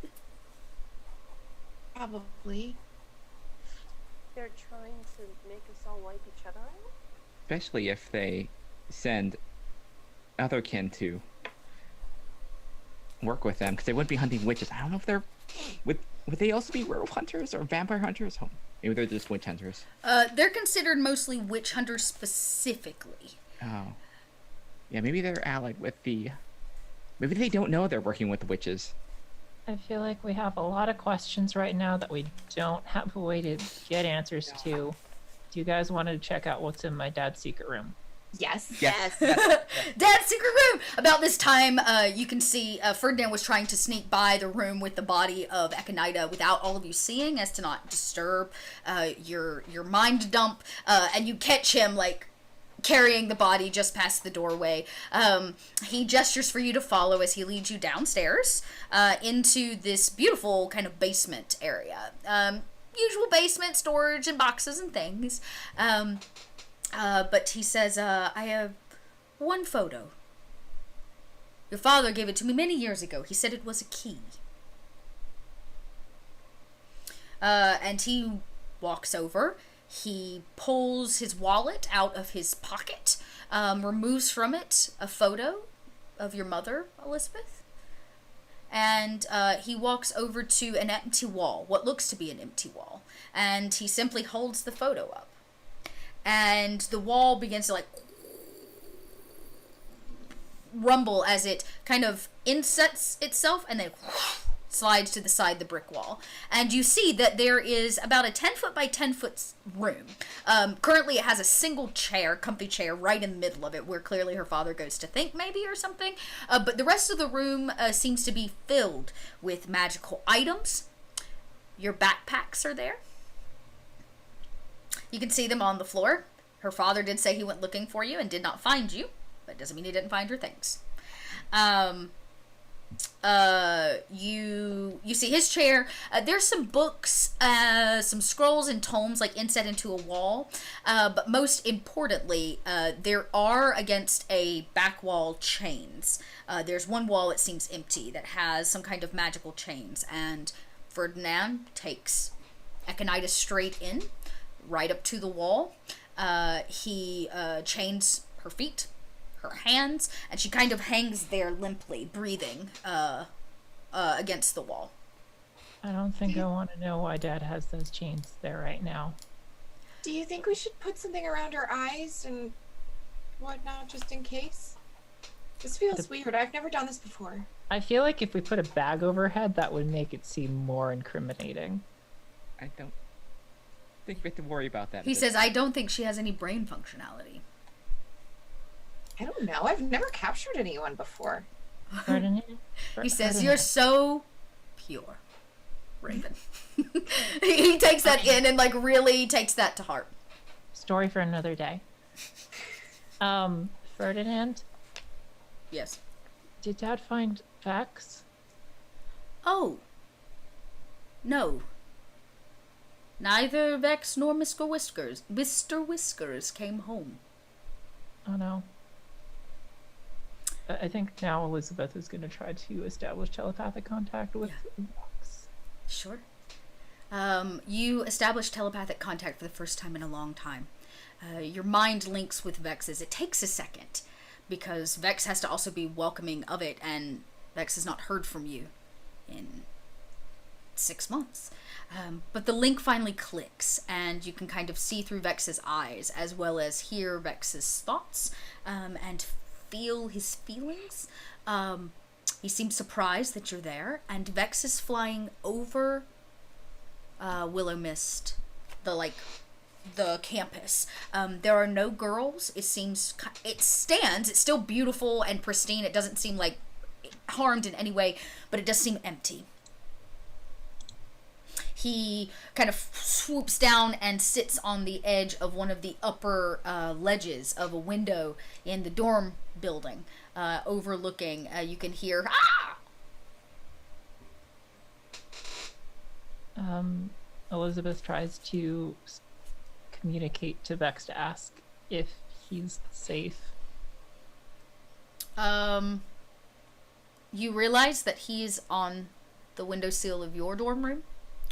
He turns and looks. You see from his eyes, you see his reflection in the window.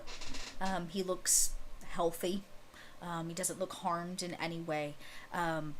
But the window pane is broken out. Like a portion of it's broken out. He slips in, and you see he and Mr. Whiskers have held up your dorm room, which has a small layer of dust on everything, but they have been dorm buddies waiting for your return. Has Aurora Mist been around there? He squawks again, and you can tell, based on the feeling and the colors that you see and the images that you're getting, that yes, Aurora Mist is still here at Willow Mist. Okay, she's gonna say out loud to everyone, Aurora Mist is still at Willow Mist. Whiskers is safe. We could have Vex find exactly where she is, and then I could teleport us to her if you guys want. That's probably a good idea. Is there any way for you to have Vex let her know that we're coming? So that she doesn't, immediately try to do something to hurt us when we just pop into wherever she is? We could teleport into the dorm room. Yeah, you could do that. So if you ask Vex a question, he'll answer. But you see him like poke at Mr. Whiskers, who's sleeping on his back. Mr. Whiskers doesn't do a whole lot. He pops back up to the windowsill and swoops out of the main dorm room building and flies, you can see, across the campus, over the greenhouse, and over near, what is back there? Oh, that's the equestrian stable. And flies near the equestrian stables. It's empty.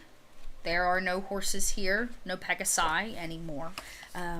But off in one corner, there is a dog. It sleeps in the hay. Not a very large dog, kind of a golden, Labrador. It sleeps, and it lifts its head when Vex comes in.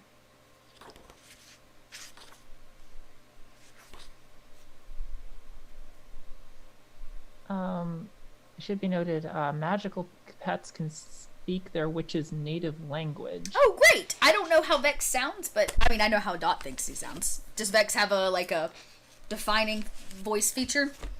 You can go with however you like. Okay, great. Should be noted, though, that Elizabeth's native language is French. Great. Okay. You hear Vex as he comes through, and he says, "Oui, Miss Elizabeth, that That is a rare mist. She's a dog. She is hiding as a dog. Oh. Could you ask her to come? Guys, should we tell her where we are or should we go to her? Well, if she's still there, might as well. Yeah. Okay, could you tell her that we're coming? I want to grab my birthday presents. And then we can He head simply over. like squawks and squawks at the dog. The dog kind of lifts its head and does that like tip. The one ear like lifts as it listens, and then the telepathic link is broken. Vex has done their job of spreading the news that you're coming. This room is Okay, guys, I'm gonna grab my birthday presents and then we can go back to school. Okay. I have a question. Since we're in this beautiful yes. vault, Yes. anything at all that would be of interest for There us? are a lot of things of interest for you. Let's see what I can't. Before we leave, let's leave the room. That I can't show you. So there are a few things. There seems to be some items like hanging on a very small coat rack. Some kind of capes, maybe some kind of cloaks, those kind of things. Just very basic stuff. There are 2 of them. Are they invisibility cloaks? One of them is. There is another one that is not a cloak of invisibility. In addition, Kika, you see a pair of boots. As soon as you see them, your breath is almost taken away because you realize those are your mother's boots. In addition, there's gloves and there seem to be some more kind of like tchotchke items in a box.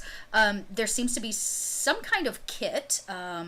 For those of you that like the dark arts, possibly a voodoo kit of some kind. In addition, there's a bowl full of rings. None of them labeled, but just a bowl of them. Maybe he's collected them. There is a strange cube, which may catch Percy's eye. It has, like, outlet plugs on all 4 sides of it. It's like a little cube. There's, what else is there? There's all kinds of things. Oh, one wall has this shelf of various bottles, and potions. Let's see. What else is there? I mean, there's like all kinds of stuff. There is a small, I guess you could call it closet. It's like a pantry piece that seems to have brooms in it. For anybody interested in those, a collection of brooms over the years. There's also a collection, when you open it, like the door has all of these wands just like hanging in it. And then inside of it seem to be 2 or 3 brooms as well as a mop, because some people can rock a mop.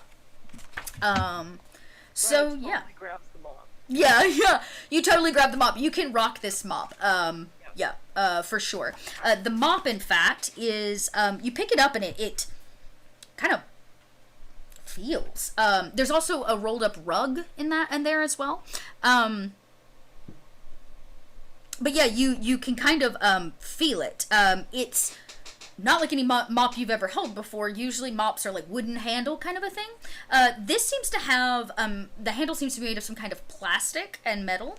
And the actual like broom piece of it, like the mop piece of it is not a mop. It's made of fiber optics. I'm not really sure. How well do you think this cleans floors? I don't think it cleans floors, but it's super cool. If you my don't God. want it, I'll totally.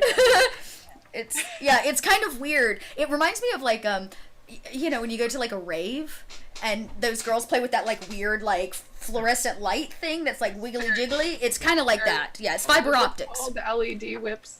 Basically, yeah, it's like an LED whip. Very pretty. I mean, like, maybe I can later enchant it to clean a floor too. Oh, is it one of those things that has like a button on it that does that stuff? Oh. I don't think that's a mop. She looks for a button. You find a single button. When you press it, Ferdinand goes, "Don't!" As he like reaches out, you hit it, and the fiber optic like ends of it stand on end. like rigid, and from it beams out these like lasers, and it shoots out of your hand at electric speed as it smashes into the wall and pings into the ceiling, hanging there. Oh, that's I think Yes. I think Jess needs that one. oh my god, that's incredible. There's a slew of other things. There's one broom that seems to be really finely made. It has a silver shaft. Just can't touch that one. Yeah, you can't have that one. Like I said, there's a rolled up carpet in there as well. And then a more kind of average looking broom, but the handle on it has like this strange dip in it, as if it's meant for like a seat or where your body would go. It as if you would be cradled by it in some way. So there are brooms. Like I said, there seem to be some odd technology bits and pieces. Lots of potions. Lots of rings. There is a set of goggles, a set of witch gloves. There's a couple empty jars, which seem kind of odd to you for some reason, but it's there. And there is one of them is filled with some kind of glitter. Anybody want anything? I want to try on the boots first. Sure. And then I want to inspect those rings. All right. 'Cause You're sporting I like brass them. buckles on these. They kind of look like this. Let's see if I can. I don't know if right there. Ooh. Yeah, just nice little boots. Kind of thigh high. Knee high. You're 13. Right, that's knee. Yeah, not thigh high. Sorry, that's Dot. Yeah, they're not even quite knee high. They're actually more like mid leg, I guess you could say. But Mid calf. mid calf. Thank you. That's the word I was looking for. You put them on and you immediately feel lighter on your feet, as if like whatever's weighing you down is no longer doing that. These seem to be some kind of shoes of grace. They make you significantly more graceful. So you would add a +1 to rolls, including acrobatics, athletics, and dancing, and it also grants you a +1 to your reflexes. Nice. But they were definitely your mother's shoes. There is an invisibility cloak. I already said that. It's hanging on the rack along with another kind of cape. If you look at it for too long, you think it has its own wind. It like on the rack, as if somebody's like putting a fan on it, but there is no fan. Elizabeth points at it and says, anyone, does anyone want that, the wind cape thing? Or the one? I take it you want it? I think the winged cape thing might let you fly. Oh. Oh yeah. So if That sounds perfect for Percy since she doesn't trust brooms. Yeah. Loretta, I know you've been working on it a little bit more. Well, maybe I can take this one with the kind of saddle looking. Yeah. Yeah, you. I think Jess is very excited with the broom. She's kind of like explaining everything about each So you're like broom. this one and this That's one. the one thing that she knows about So it. you know that the one that Loretta picked up first, usually it's in broom, not a mop, but it seems extremely more powerful. This is known as a laser beam. The second one that Loretta picks up with like the divot in it is known as the black racer. Basically it adds a +1 to a riding roll.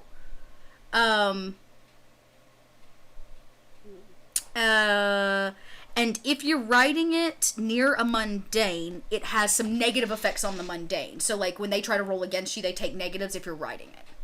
Oh, that might be good. So, the broom is made for stealth and speed, okay? Made of black or lac wood, night swamp straw, black Pegasus feathers, the works. It's very chic, especially being black. The laser beam is also, but it's also very beautiful, but it's a little bit brighter. It's made of metals and magical metals and plastic. And you would know that the laser beam can accelerate to quadruple speed. Jess lost this thing. Okay, so that it's literally putting a laser out of the back end and projecting you, like propelling you forward. So it is a very powerful one. The black racer's a little bit more for like average everyday use and is great for stealth missions.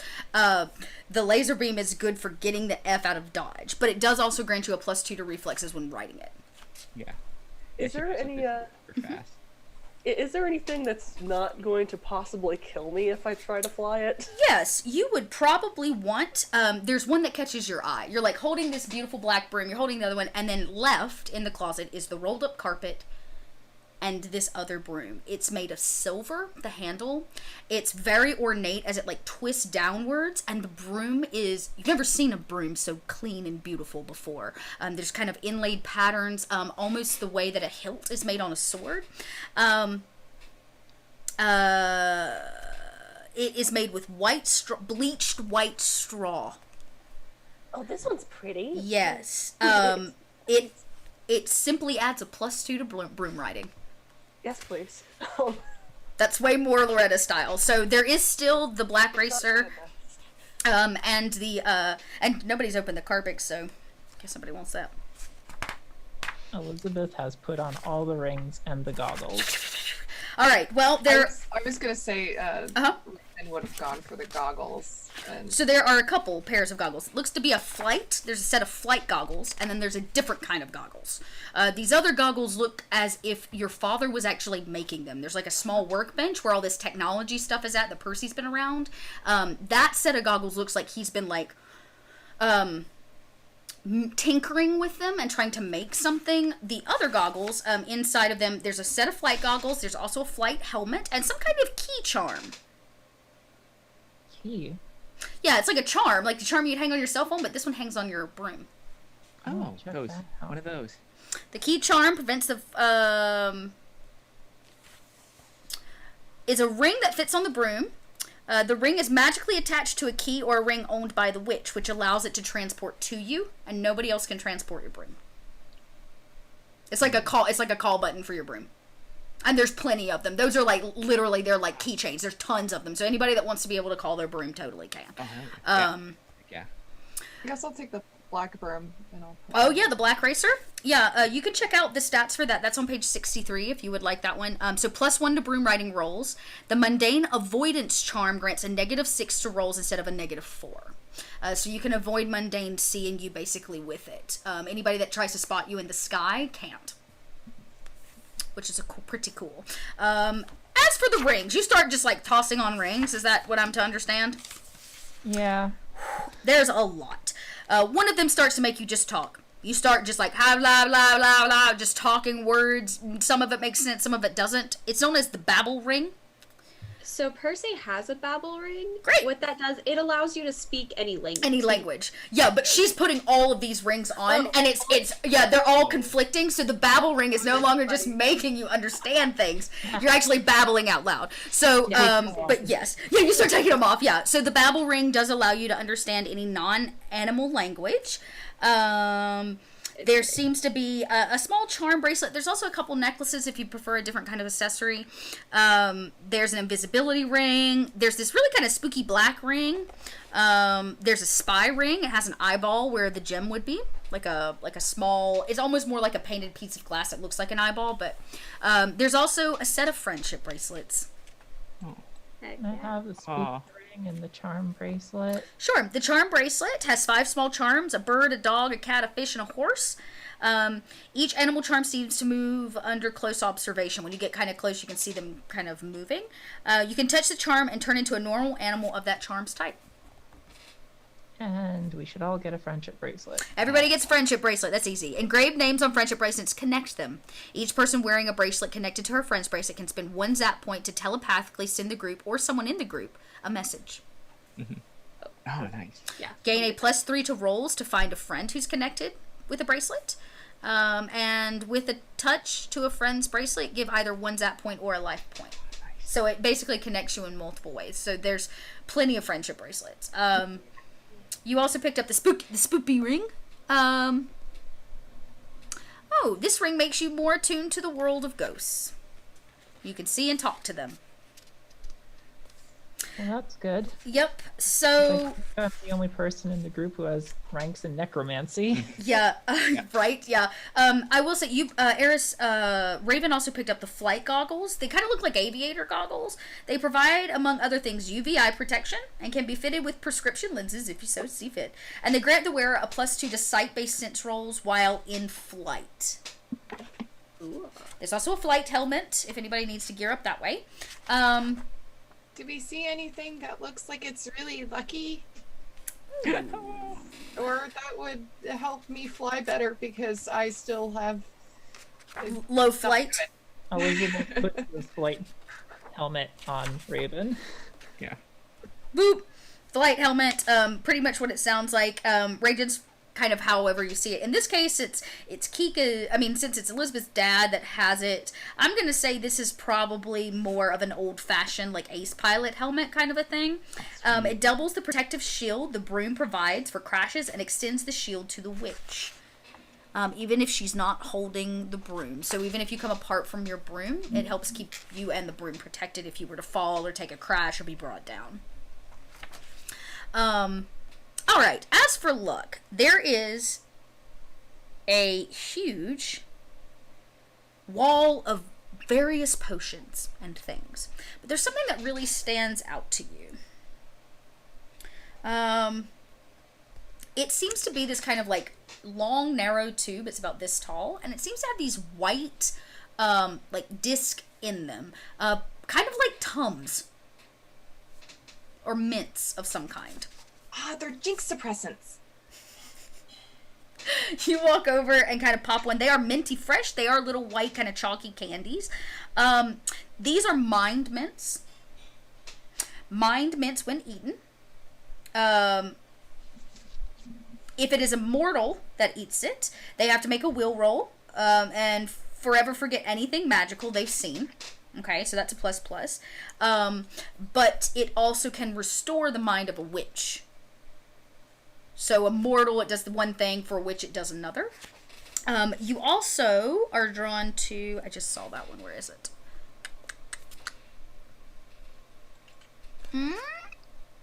No? I'll find it. There was one here. It doesn't do luck, but it does do... Yes. Oh, no. Brain in a bottle. There's that, too. I'll have to go through all of these. So many things. This book is just full of stuff. There is a charm, though, like a necklace charm that you may want to look at as well, Eris. Is it a crimson drop? It is not the Crimson Teardrop, but that's there, too, if you wanted to grab the Crimson Teardrop. That grants +1 to the wearer's casting rolls and grants the wearer +3 to life. But there is also a guardian amulet, if you would prefer Raven, which basically calls at will, I guess you call forth a guardian. If the guardian in the amulet is destroyed or magically spells, it returns to the amulet. So you can call upon it to help you. Oh, that's cool. Spy ring? I'm just reading through all of this. Elizabeth starts opening presents. You start opening presents. The first thing you open is this small box, but when you open it, out from it pops the one thing you really wanted for your birthday, which is your skyboard. And you have a moment of deja vu as things kind of repeat. You're like, wait, no, I've done this before. Oh, wait, no, I haven't. Elizabeth gets a bit of a headache and like, bored. How did they know? Maybe you always wanted it. I mean, it's a skyboard. It's so cool. It is the coolest thing ever. Yes. Yeah, there's So just so much stuff. What was the other cloak that was there? There's the Cape of Winds. Okay. And that is there. Allows the witch to fly 100 miles per hour in the air. So that would be the one that would allow Percy to fly without a broom.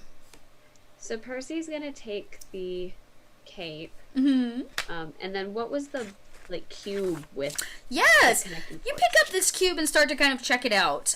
This is an electric cube. It's about 4 inches by 4 inches. It's made of metal and it has electric plugs on all 4 sides. It produces electricity for whatever is plugged into it. The cube never runs out of standard electrical energy as long as it's recharged with 1 zap point per week. It's basically a battery brick that really doesn't ever go down. Perfect. Yeah, Percy is definitely gonna pocket that for All her sure. cell phones. And then she's gonna go look at all the potions and Okay. see. Elizabeth will say character. I I think Oh no. Tiffany's. Oh no. What was that last part? Nope. She's gone. We don't know. She'll be back. She's looking at potions. There's quite a few potions. There's everything from like Truth Brew to something called Nocturnal Nights. Nocturnal Nights kind of is what it sounds like. Yeah. It gives people like really bad gas. It makes them smelly. It's kind of like an anti-potion. There's Changing Blood, which makes somebody change their physical form. There's the Do or Die, making your hair change color at will. There's Glow Gloss, which is like lip gloss that constantly radiates light. If we used like the changing blood potion and like the invisibility cloak and the spy ring on our sneakiest person, they would be like the bestest sneakiest spy ever. So super Yes, sneaky Max spy. Yeah, there is also the invisibility ring. The Rise and Shine ring is also available. I think if I wore any more rings, I might explode. Yeah, like you can only be so blinged. And last, Tiffany, but not least, I would say that you are Percy would be drawn to whatever these goggles were that her father was working on that seem unfinished. You may have to do some more work on them, but you can at least take them with you and possibly continue the work. But you're pretty sure this is a pair of data goggles. So Percy has a pair of data Oh, goggles. perfect. Then you would know what these are and what he was trying to make. Yeah. She definitely. So she like compares them to the one she has. His is See, like, homemade, yours is store-bought. which one's better? I would say they're gonna about be the same. The difference is that he didn't finish his, so his are unfunctioning.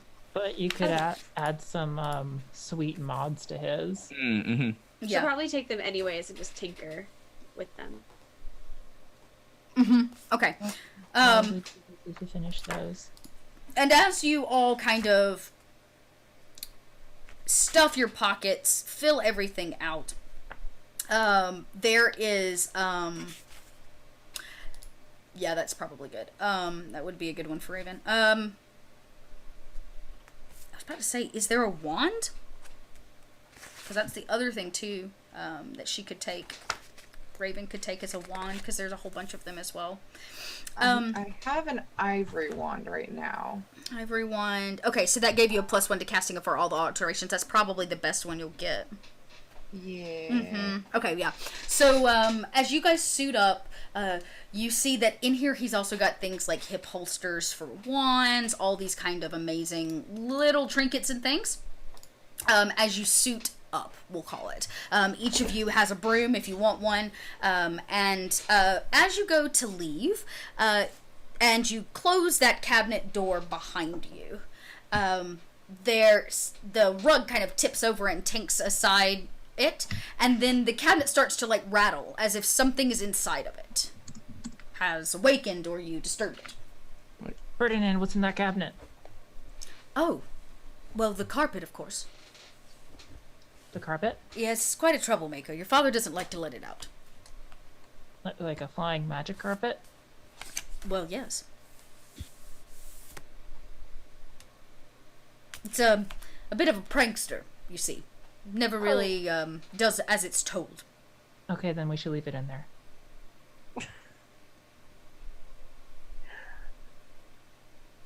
Look, we're gonna go on secret missions.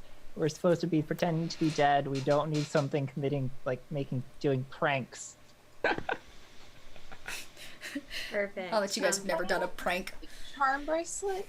By Yeah. chance? Yeah. Elizabeth's never done a prank. Yeah, there's multiple kinds of charm bracelets. Yeah, you could take a charm bracelet. It looks like this place he's just collected things over the years from all the many things that he has done. And this is just a dumping ground and holding ground. So there's probably multiples of everything, little altered here, little altered there. So if there's something you guys really want, I'm basically down to allow you to have 3 major items, because that's what these would be considered. So 3 major items, based on what he had. Yeah. I took the boots, the bracelet, And a ring. And a ring, and then you got your board as part of your like original birthday present, which was the plan. So what else did you get in your presents? Did you get a sweater? Yeah, sure. Yeah, what else did you want? Socks, an abacus, Yeah. an ant farm. Your father doesn't like bugs, so the ant farm was a no-go. But he did give you your socks, your sweater. They're all the correct size. It looks like he bought like a few sizes up. Yeah, and there's the last one you think is going to be your ant farm. You tear the paper off, and when you open it up, it's actually a framed photo of your mother. The same photo that opened this room. A copy of it, if you would. Elizabeth just sits down on the floor and hugs the photo. No. Aw. And Ferdinand says, well, ladies, I wish there were some way I could help you.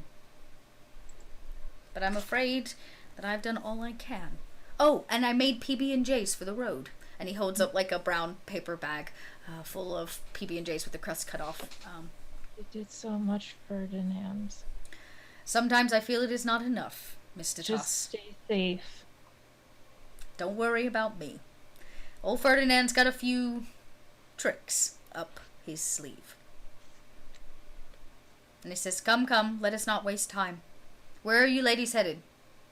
Willow Mist. We're going to school to talk to a dog. That seems right. As it can be today. And he says, hey. Yeah, I'm gonna pick up Vex and Mr. Whiskers. Oh, yes. We got concerned. Vex never returned. And he kind of leads you all upstairs, down a hallway. Elizabeth, you would know this hallway well. He walks up to a door that looks like every other door in the house. And he... Willow Mist Academy. A light, the way like a printer lights up around, like a Xerox printer, like a light like beams behind the door. You see it around the crevices, and he clicks it open. And it seems to be a door directly into the main hallway of Willow Mist. The classroom hallway. Well, If school's out, that means there's no rules and we can fly brooms in the hallway. do it. Let's test these out. As you guys are like, yeah, let's do it. You guys like both are like, don't get in trouble.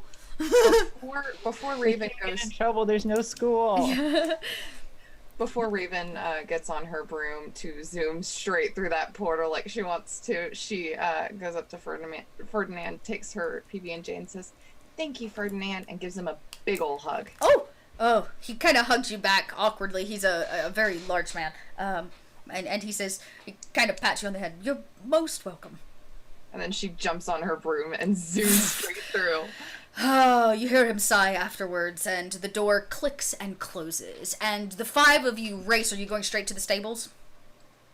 Elizabeth is. I Okay. don't know. I'm sure that all of you are pretty much like zooming that direction. fast. You down the hallway. You never get to ride your brooms inside. You guys are like pew pew down staircases, around corners, out the front door, and Like even Elizabeth's weaving in and making- out of between each other. as you Sound effects the whole time. Yep, yeah. As you guys pass through, you see all the classrooms, everything, books, papers, still are there, as if this whole place was captured in like a moment, a photograph, as if everything just stopped and all the witches just left exactly where they were in the middle of the semester. The grass has been uncut. You would know because the grass is always perfectly groomed. The greenhouse is overgrown, and as you zoom past it, you see no one. And all of a sudden, from behind you, you hear as Vex zooms in and catches up with the fast pace as you land at the stables. The dog is sitting out front, as all good dogs do, keeping watch. This dog, she kind of shakes out her hair.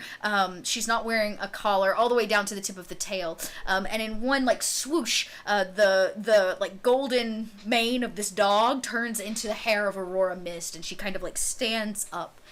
She's much more worn than you remember her. Her clothing is tattered. She does not look like a headmistress. And she looks at all of you and she says, "Where have you been? my hex scouts, I have missed you. First things first, are you evil? Today, I don't think so. And that is where we're going to end today's episode because we're already over time. Oh, oh my gosh. Okay. We're like 30 minutes over. Yeah. Wow. We are 30 minutes over time. So we will start with the conversation with Aurora Mist at the stables of Willow Mist next Tuesday evening. Very excited. Thank you all for tuning in at home. Let's very quickly go around because we are already way over time and I just realized that. Let's quickly go around, tell us who you are, where we can find you, and we're going to go backwards. So Shauna, kick us off. Yep, Sean Nakasone, Flying Stairs on Twitter. All my artwork and my games are on there as well as the newest piece of Witch Girls art, which is on there, which everyone's flying, but everyone's got new stuff, so maybe later, new equipment or stuff. All right, Tiff. Awesome. I am Tiffany. You can find me on the North by Northwest podcast with Dot every Wednesday. It's NXN Quest online. You can find me as RTS Cosplay everywhere else for all my sewing and nonsense. And this was wonderful. I'm so glad to hear that. Thanks everybody in chat that's showing all this love today. I'm glad you enjoyed the show. It was a little less traumatic than last time. Only a tiny bit. Only a tiny bit. Like, no, there were no shell-shocking, I don't think, moments. Moving right across to Catherine. My name is Catherine Barsonistas, also known as The Gluttonous Geek. I run the nerdy food blog, thegluttonousgeek.com, and you can find me at gluttonous_geek on Twitter, The Gluttonous Geek on Twitch, and pretty much The Gluttonous Geek everywhere else. And tonight's show, definitely a little more trauma light, but it's still trying to, like, catch up. But the intrigue just keeps on getting deeper. Yes. So, I dropped another big piece of the puzzle today, which only makes the, like, intrigue that much more. Like, our spider web just got way denser, but, like, the whole spider web's beginning to show now, so. It's getting all twisty. It's getting all twisty. And Kika. Hi, I'm Kika. You can find me on Twitter at twitter.com/KikaVO and here every Tuesday. And also, if this weekend you happen to be at PAX West, I am running 3 panels, one on lore and Dungeons & Dragons pertaining to the next adventure that's coming out next month, one on transgender narratives and tabletop gaming, and the last one on queer world building with a focus of non-European traditions. So if you happen to be by PAX West, check them out. I need to check out that game. I've been reading through it and it's like blowing my mind. Overlight, it is the most incredible fantasy like tabletop game. I'm falling in love with it. It's so beautiful. Where is it? Oh, I don't have my book in here. I'll have to show. I'll send it to you later, Kika. It's so great. And it's like it states in the first like 10 pages like this is not your like Western. This is not your European fantasy. This is no dwarves, no elves, no Tolkien. It's just really refreshing. So I'm glad you're running that panel. That's very cool. Last but not least, Eris. Hello, I'm Eris Savad. I've played Raven Callahan, our Jinx, today. You can, well, I guess I'm a hula hooping seamstress who plays a lot of RPGs. You can find the things that I make at erissavad.com. You can find all the rest of the stuff that I do at on Twitter at eris_Savad, because Twitter sucks. And yeah, that's about it. I'd say just go to the Twitters. Go do all the things. Yeah, go check out all the things. And I'm Little Red Dot Gang. Thank you so much for hanging out. For all of you, maybe this is your first Witch Girl adventure. I hope it was adventurous. You're coming in at kind of an odd time where all the plots, like, it's gotten so thick you can't really see what the hell's going on, but it's like slowly clearing up.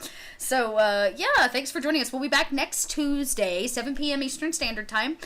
This is probably my last stream for the week. Tomorrow kicks off the first day of DragonCon for me, and so I am like deep in the DragonCon hype. So you can tune in actually on my Twitter all week, and I'll be doing some live streaming direct to Twitter. I'm actually gonna try Streamlabs for the first time for my phone, so I may actually make it to Twitch. It might be kind of weird, but we're gonna try it out. So yeah, just be on the lookout for that. I'll have lots of pictures and lots of fun things. I'll be sitting on a few panels, so if you're headed to DragonCon, make sure to check those out. My schedule has been put on both Facebook and Twitter. You can find those there.